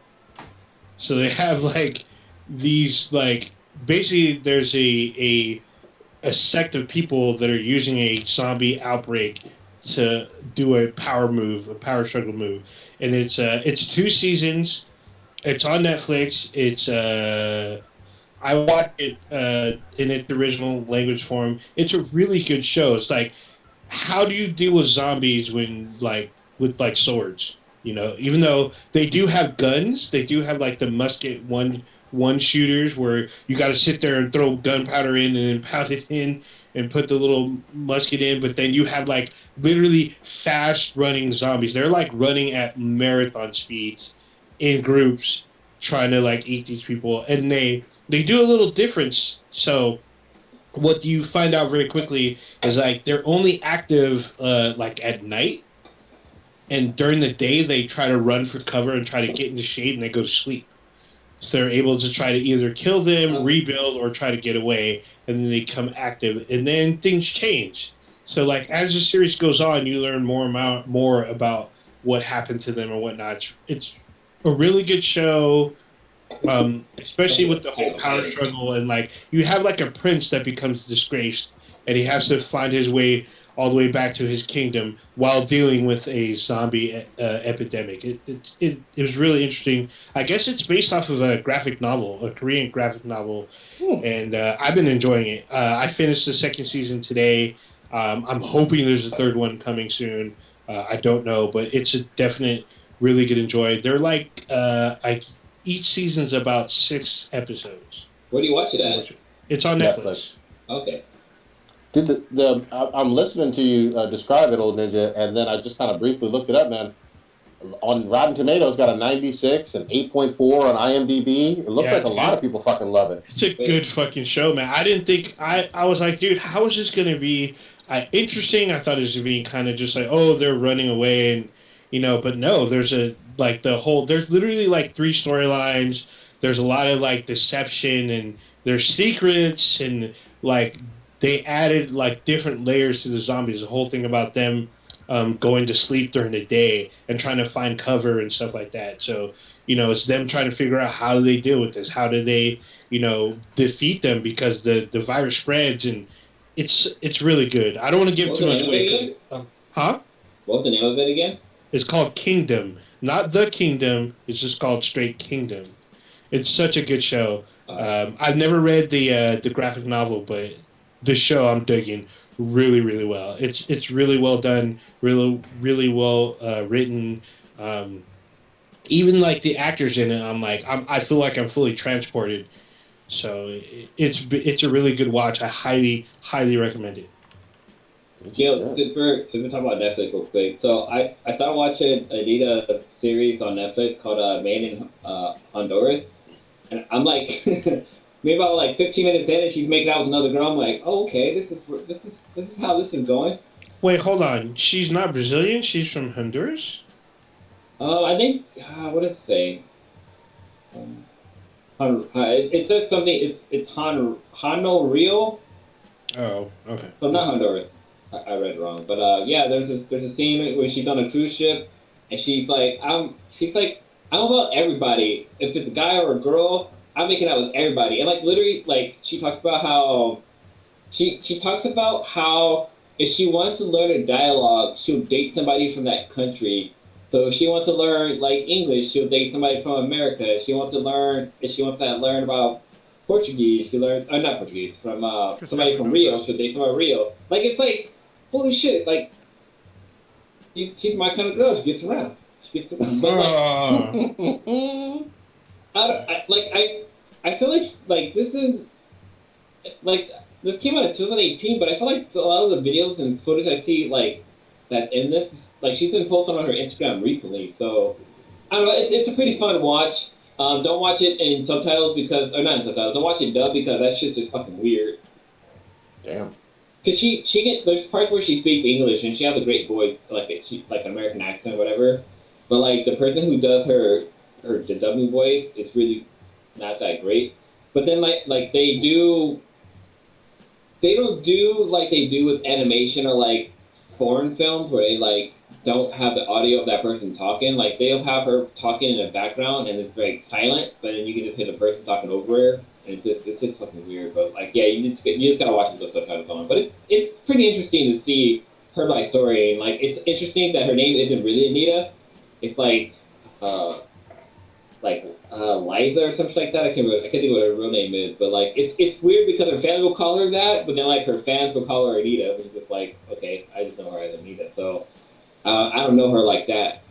So if I ever see her, I can't be like, hey Anita. She'll be like, back off, Desmond. Holy shit, man. No, that sounds cool. What was the... Oh, I caught bits and pieces of this. Maybe one of you guys, either Old Ninja or Chrono, somebody. Phase 4 Marvel reveals. What did they reveal this week? Yeah, I mean... Go ahead. No, go ahead, man. I didn't know if you were back. I saw that you left Yeah, for a sorry. I, second. I I was pouring a beer and I spilled it on my Oh fucking shit! mouse pad. Uh, So yeah, oh that yeah, was I'll let you. awful. Yeah, I'll let you clean up a little bit. But yeah, they. So it's like it's a trailer. So it's a trailer that's narrated by the late Stanley, and we get confirmations on release dates as well as official titles. So we got an official title for Black Panther 2, which is Black Panther Wakanda Forever. Um, we have an official title for Captain Marvel 2 called The Marvels. We have obviously the title for Spider Man uh, No Way Home, and then Doctor Strange into the Multiverse of Madness. Didn't we have Uh, that already though? Yeah, yeah, we they did. just reiterated those, and then what was it? There's one more, but then we got release dates. So Hmm. we got a July release date for Black Widow. We have believe it's November release date for Shang-Chi, and then December, basically December 17th for Spider-Man, and then we got like I believe it's February.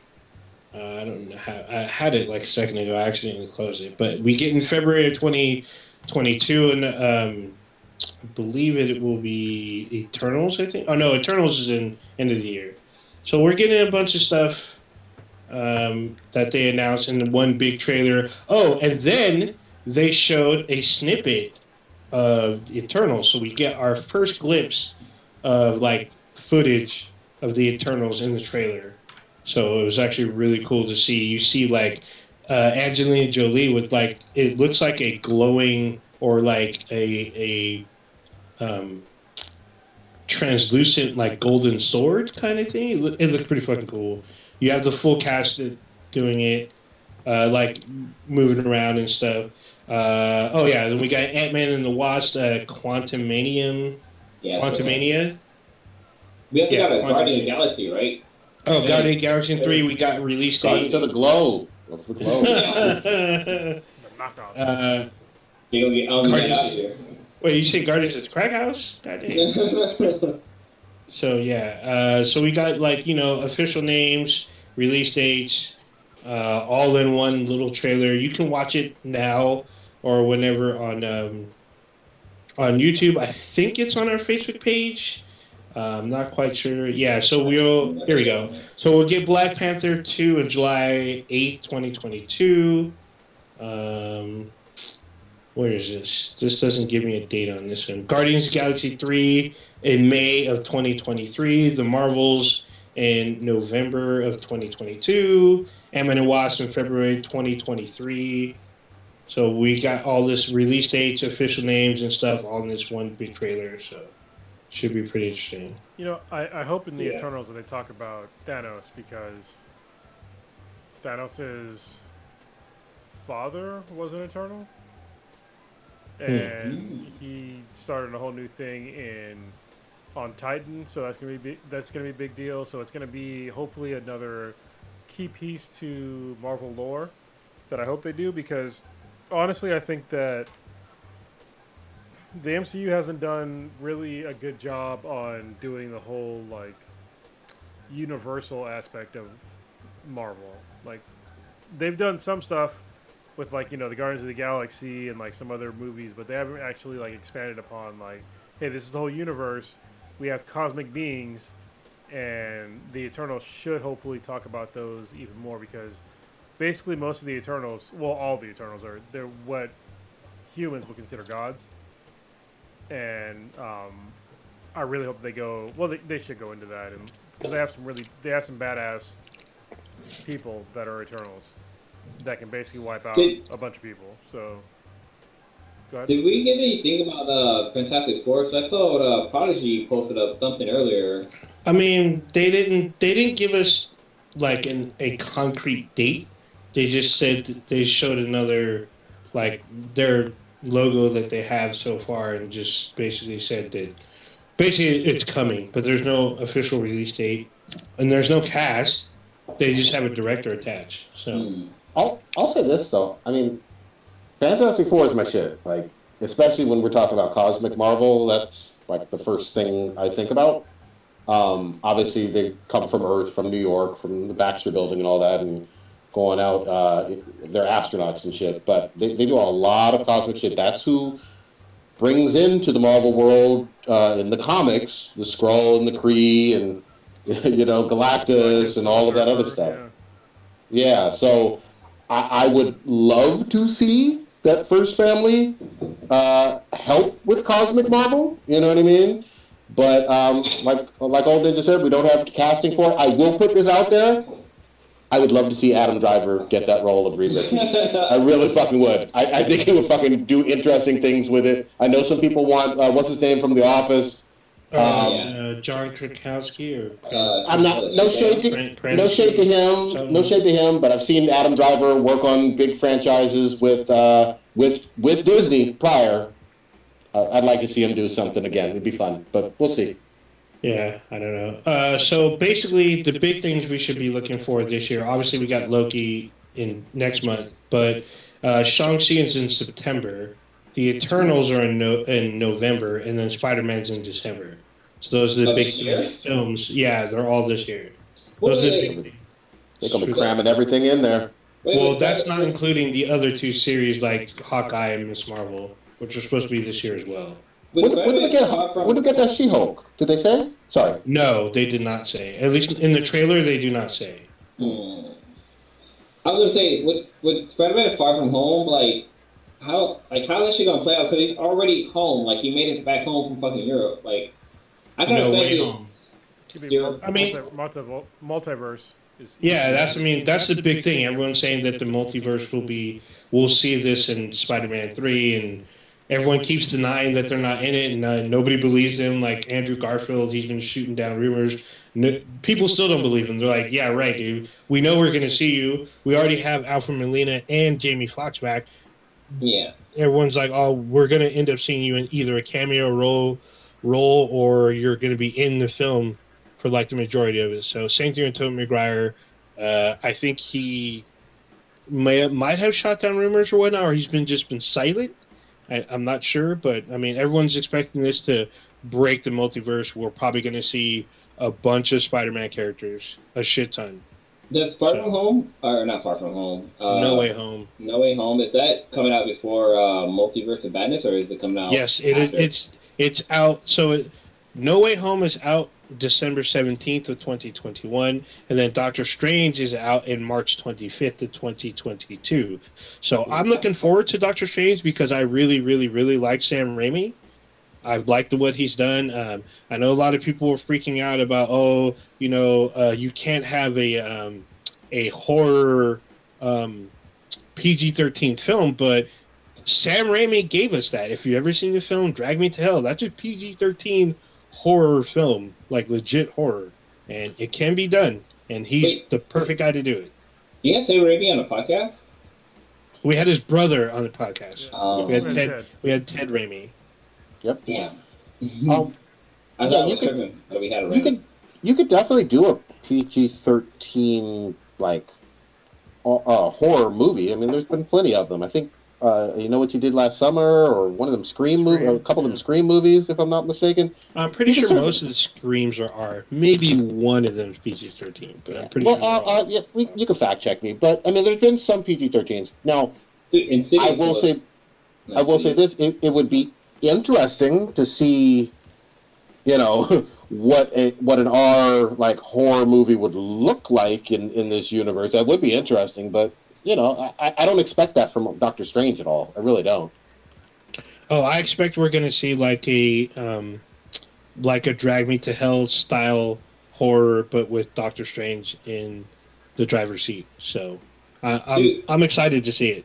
Fucking Poltergeist was PG-13. It was PG. What? Poltergeist is PG. There's no gore, but it was fucking gave me nightmares. Jesus Christ. Yeah. Actually, there kind of is gore. Some guy tears his face apart. I guess there is, but it's pretty gross. It's not like modern gore. Modern gore is like crazy gory.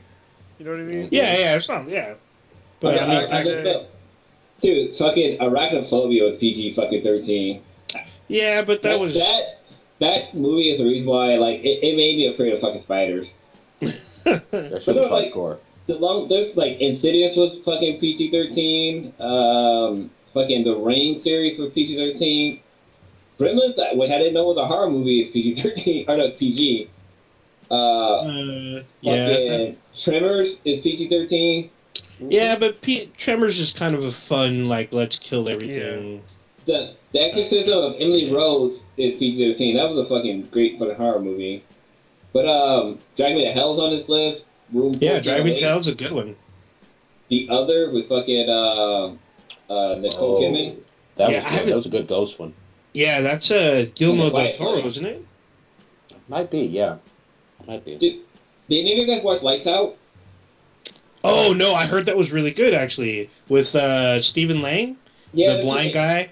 Yeah, it's really good, but I want to know if Stitch watched it, just because there's a lot of issues to have with that fucking movie. Okay. Just because these people break into a blind guy's house, happens to be a kind of a serial killer, and like, you know, you want to feel bad for those people, but like, you broke into this fucking house because you were planning on robbing them. So it's like, which one is the lesser of two evil, basically? Yeah, I heard they were trying to do a sequel to this film too. Is it going to be called Lights On? I see what you did there. Speaking of horror, you know which one I still don't have like a clear understanding of when it drops, but I kept hearing rumors about it, was the remake of Candyman. Oh yeah, it got pushed back. I don't know if they have a new release date yet, but we're getting the new Saw on May 14th. Oh shit, that's right around the corner. That's next week. Yeah, dude, so I'm looking forward to that for Killer sure. Clowns from Outer Space was PG-13. Yeah, but that's not horror. That's like a comedy. I mean, they literally have a scene where they make their tits grow. Probably. You think that's a horror movie? Yeah. No, I'm just saying it's not a horror movie. It's awesome. No, I'm asking Prodigy if he thinks that's a horror movie. No. I mean, it would be horror erotic if they had their tits and they had a dick grow. Then he'd be all about it. But how dare you? Only on Fridays. Come on now. But yeah, I mean, it's good to get the whole like calendar list. They got a whole bunch of fucking shit coming out. You know, we'll fucking see. I think the very next one is Loki. You know, we'll see what's up with that next month. Mm-hmm. You know, Hiddleston's going to Hiddle. I look forward to Loki because like when they released the trailer and like all the Easter eggs that they had in that fucking and just the trailer alone just seems kind of fun. But then just also see like what is Loki going to do? Because like last time we saw Loki is when he stole the Tesseract and just fucking disappeared to a fucking void or whatever. And we know that when the Hulk went to go talk to the Ancient One, and she had talked about the whole like, if pieces aren't put back in place, there's gonna be alternate timelines and stuff like that. And by Loki stealing the fucking Tesseract, like that's just gonna cause all kind of fucking chaos. And we all know Loki's all about fucking chaos, so I'm really interested to see how this fucking mischievous. I'm really interested to see how this all fucking played out. There you go. There was one other thing on this list. I don't know who wants to take it, but Sony dropped some fucking big ass news with Discord. Correct? Yeah, I think I might have put it on the list because I think it'd be interesting for our listeners. So apparently, Sony is not buying Discord; they're investing heavily in Discord. And what that is going to mean is that in the future, more than likely, we're going to see Discord integration into PlayStation, PS5, maybe the PS4, but more than likely, especially the PS5, which would be really cool depending on how they do their Discord integration. So I think that'd be really cool because we do have a Discord channel that we're on. I think it's a really cool chat feature to use. I think it'd be really cool if we could use Discord along with playing games, like with some Twitch integration. You know what I mean? I think it's cool because I know a little while ago that Microsoft was talking about buying them, and the fact that they said no, and now that they're taking money from Sony and doing some integration, I think that it's good for Sony. I mean, it's sad for. Honestly, I wish they would have kind of spread it around a little bit more towards the different, even with Microsoft and even Nintendo for that matter, because I like having, more systems being available to have more communications with, like, their users. But if Sony gets it, that's my main preference of choice for console. So I don't really give a fuck. Yeah, I don't know. I don't know how it's going to be integrated, but I think it's a good step to like making Sony more, or making the PlayStation especially, more of a reason to come to like the PlayStation ecosystem. So I'm going to say this. I mean, I ragged on Sony pretty hard, even though I'm traditionally mostly a fan. I ragged on them for removing the communities feature. I thought that the communities on PS4 was actually a really great way for finding people with mics who wanted to play slightly older games, like Titanfall 2 or whatever, or old school Resident Evil 5 or something like that. It was easy to find them on those communities because they would be communities specifically for certain types of games. Discord is a whole fucking new ballgame. This could really open things up for way better communication than communities ever fucking had.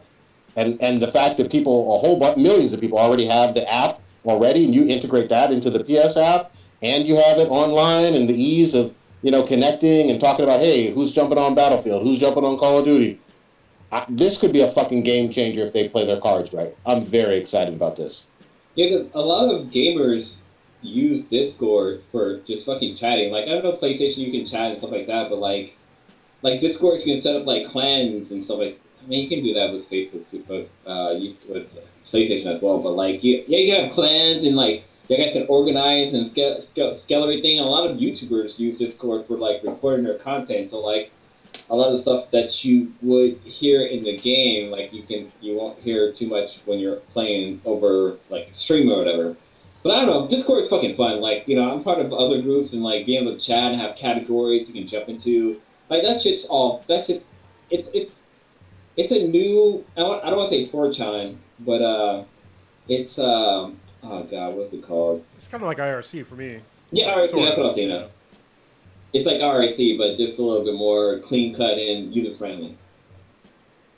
Good shit, man. I think we kind of already did a Beat and BTI in the middle of things. Do we have any others? I don't think so. Not Hold that on. time. One quick thing that'd be really cool is that they do have really good Discord integration with PlayStation. But there's times where like all of us are like we play games at different times of the night.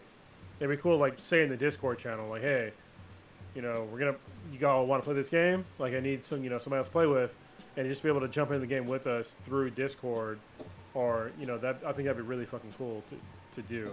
So yeah, I think it could be a great opportunity for getting with friends. Hell yeah.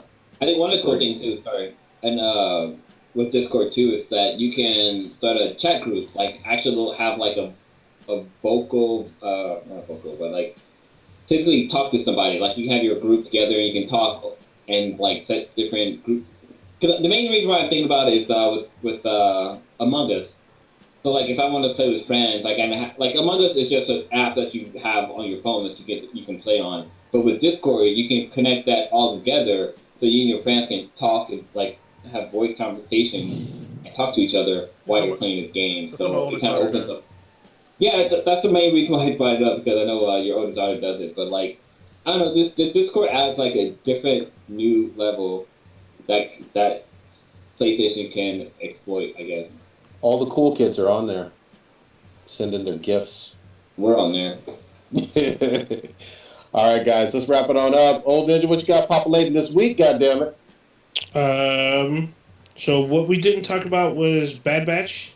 Came out on Star Wars Day, which I'm thoroughly enjoying. So I guess the episodes come on Tuesday, so I'm gonna be watching that. Well, hold on, real quick, there's a caveat though, because I thought it was a movie, because Blue was like it's well over an hour. It's 80 minutes long, but it's also episodic. So I'm like, okay.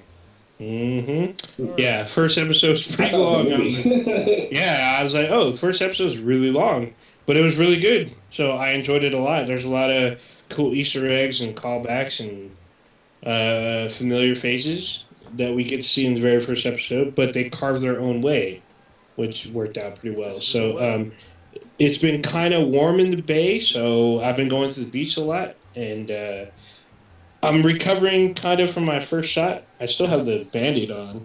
I still have the Band-Aid on my first COVID vaccination shot. I've only no superpowers, but I've had some weird tingliness every now and then. But That's like other one than dumb that, joke.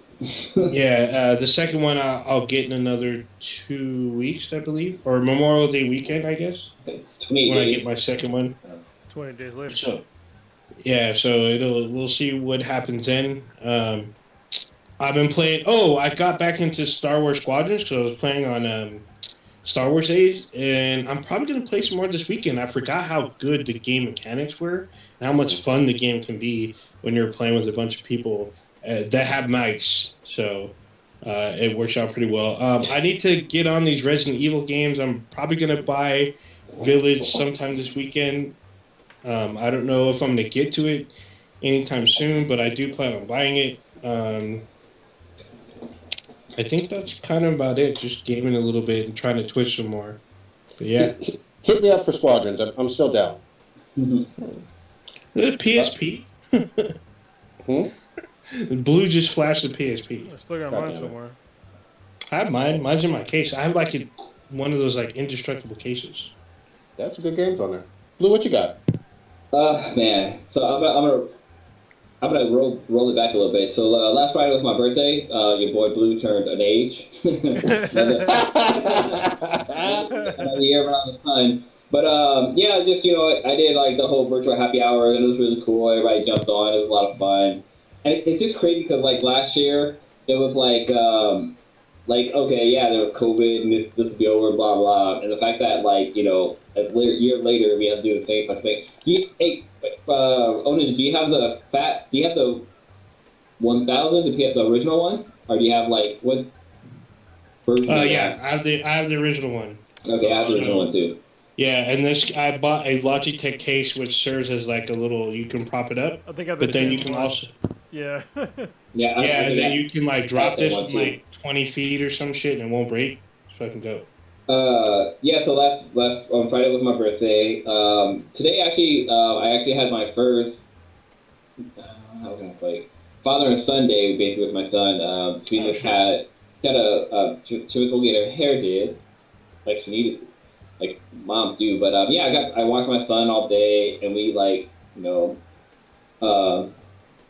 he's primarily breastfed, and the sweetness she pumps and stuff like that. So she had like a stockpile of breast milk in the freezer. So it's funny because in the morning, like I wasn't prepared because I took out a few bags and I threw them in the refrigerator, but they weren't defrosted.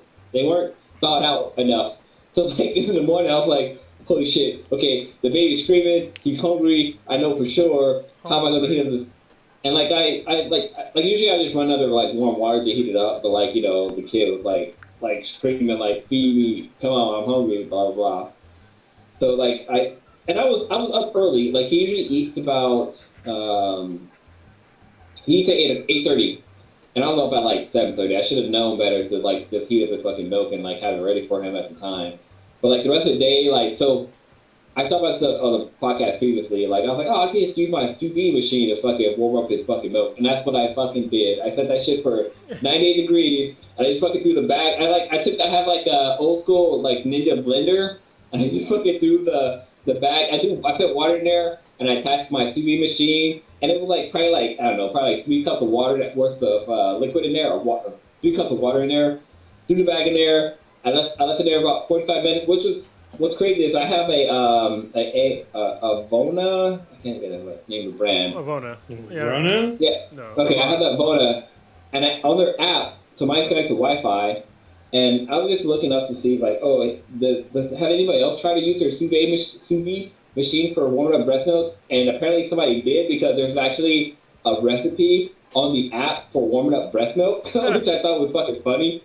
But yeah, it was just funny. So I used that to like warm up the breast milk and stuff like that. But it was just kind of cool, like hanging out with my kid. Like we went to the park, pushed him around the stroller when we walked the dogs. Like I think it's like I mean I'm part of I do waste management in the house, so I'm always changing diapers and burping and stuff like that. So that's nothing new. But like just having some time with him, playing with him, and blah blah blah. But as far as gaming, the reason why I busted out my PSP. My PSP 1000 original fucking at day one release. There's a game on here called Nova, which is it's a PlayStation mini game, which is a lot of fucking fun. And the only reason why I have it on here is because I guess I jailbroke my PlayStation, my PSP, and I'm playing like old school games. Like I have like fucking I have a bunch of emulators on here. Like 'cause my drive on here doesn't work anymore, so it doesn't read the disc anymore. Shit.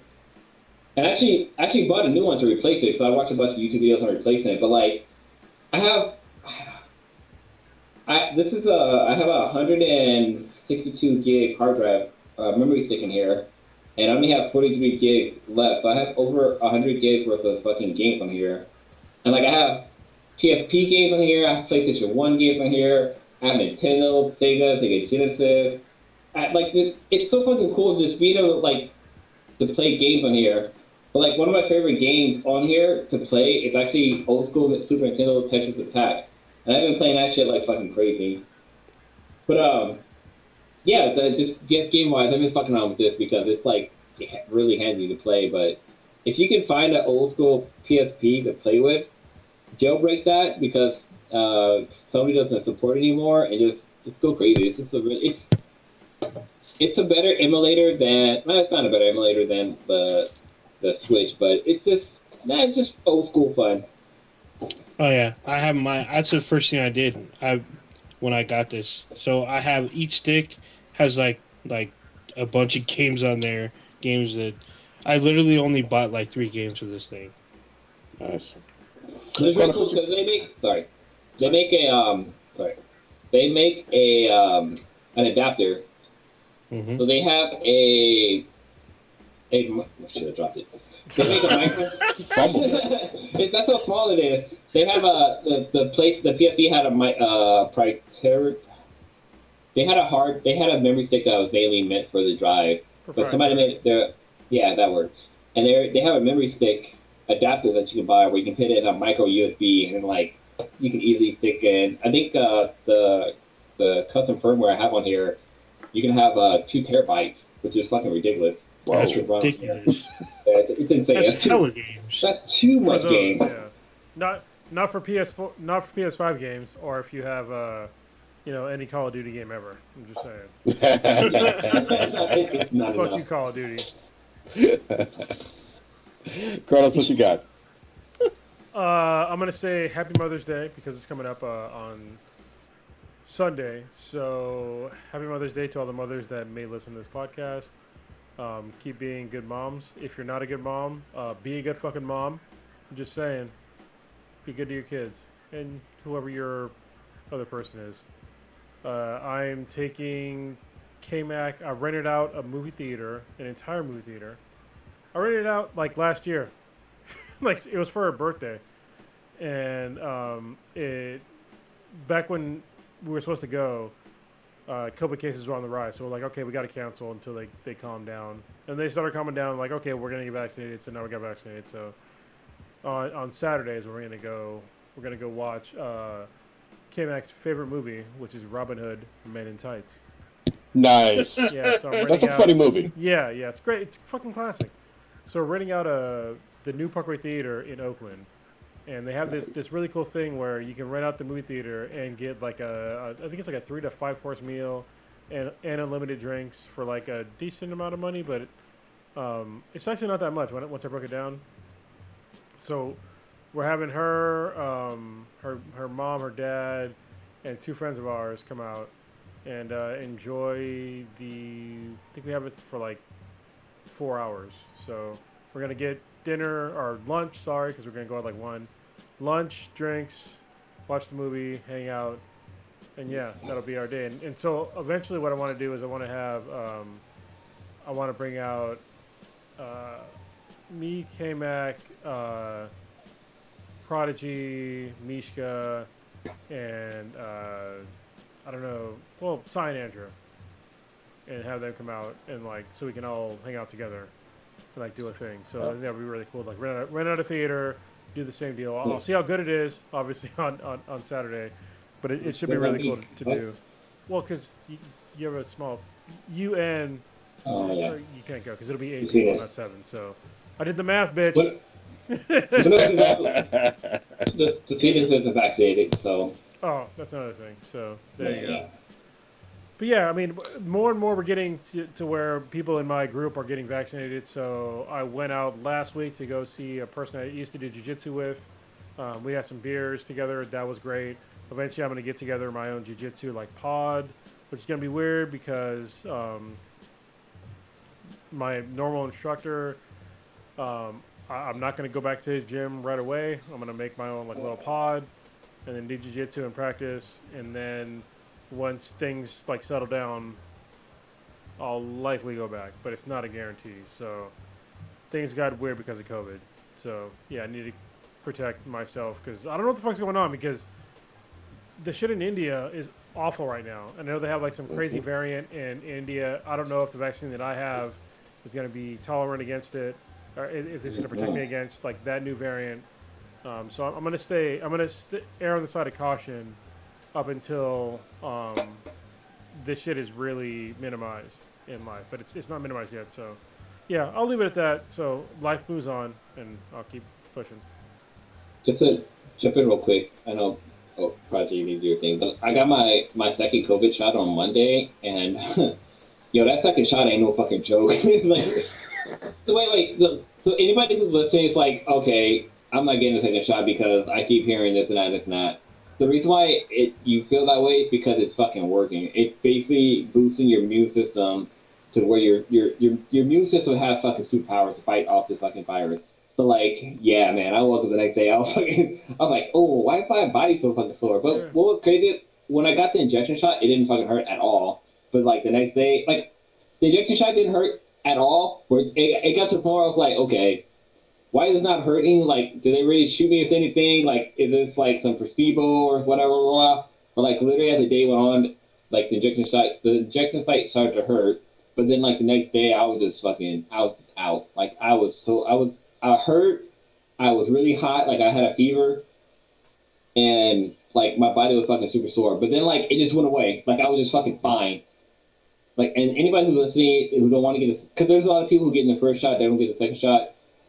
Get the second shot. It's basically a booster shot to make you really immune to the virus. And I mean, you have symptoms, but they only last for like I don't know, like 4 or 5. Probably like a good maybe 6 hours, maybe 12, 24 at the most. But yeah, just do it. Let's just get this fucking virus behind us so we all can go out and have our parties and shit. Yeah, honestly, it's not that bad. You're gonna get sick eventually in your fucking life, whether it's COVID or there's something else. You're gonna get sick. So stop being fearful of getting sort of sick, for getting an immune response from this vaccine. People just they're being ridiculous about this shit. Like they're never gonna get sick ever again in life. You'll be fine.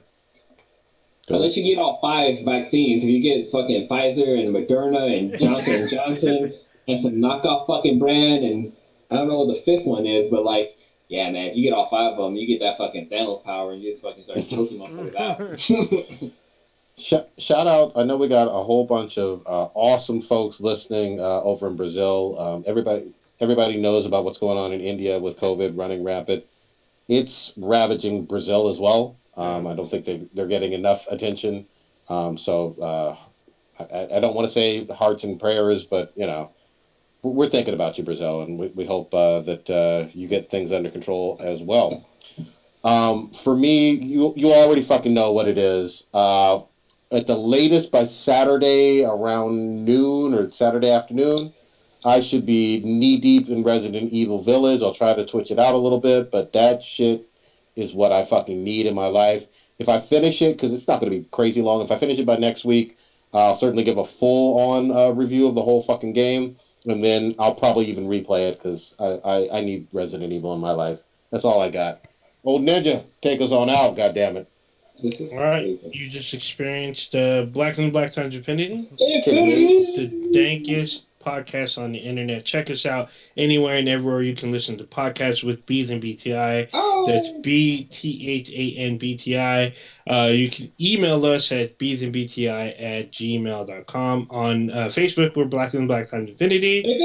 And if you email us, ask us to join the Discord. We'll give you a little invite because we have a Discord channel.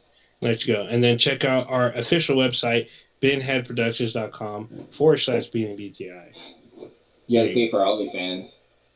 Oh, yeah. The OnlyFans site. Yeah, our OnlyFans OnlyFans. site. We can do one. Bands to Just make it, saying. dang it. Only for the Only- ashy weeds. Old Ninja You will gotta be do an it. ashy I'm weed. just saying. Old Ninja is Yeah. single. He's very I'll- single. Old Ninja will do OnlyFans for you. Yeah, I'll helicopter on our OnlyFans.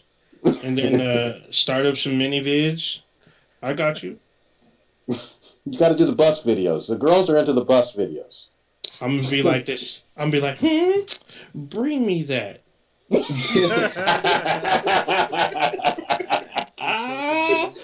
Goddamn! All right, we out. Oh, you said we're out too early. I was not prepared. Oh shit! I I was don't know. ill prepared.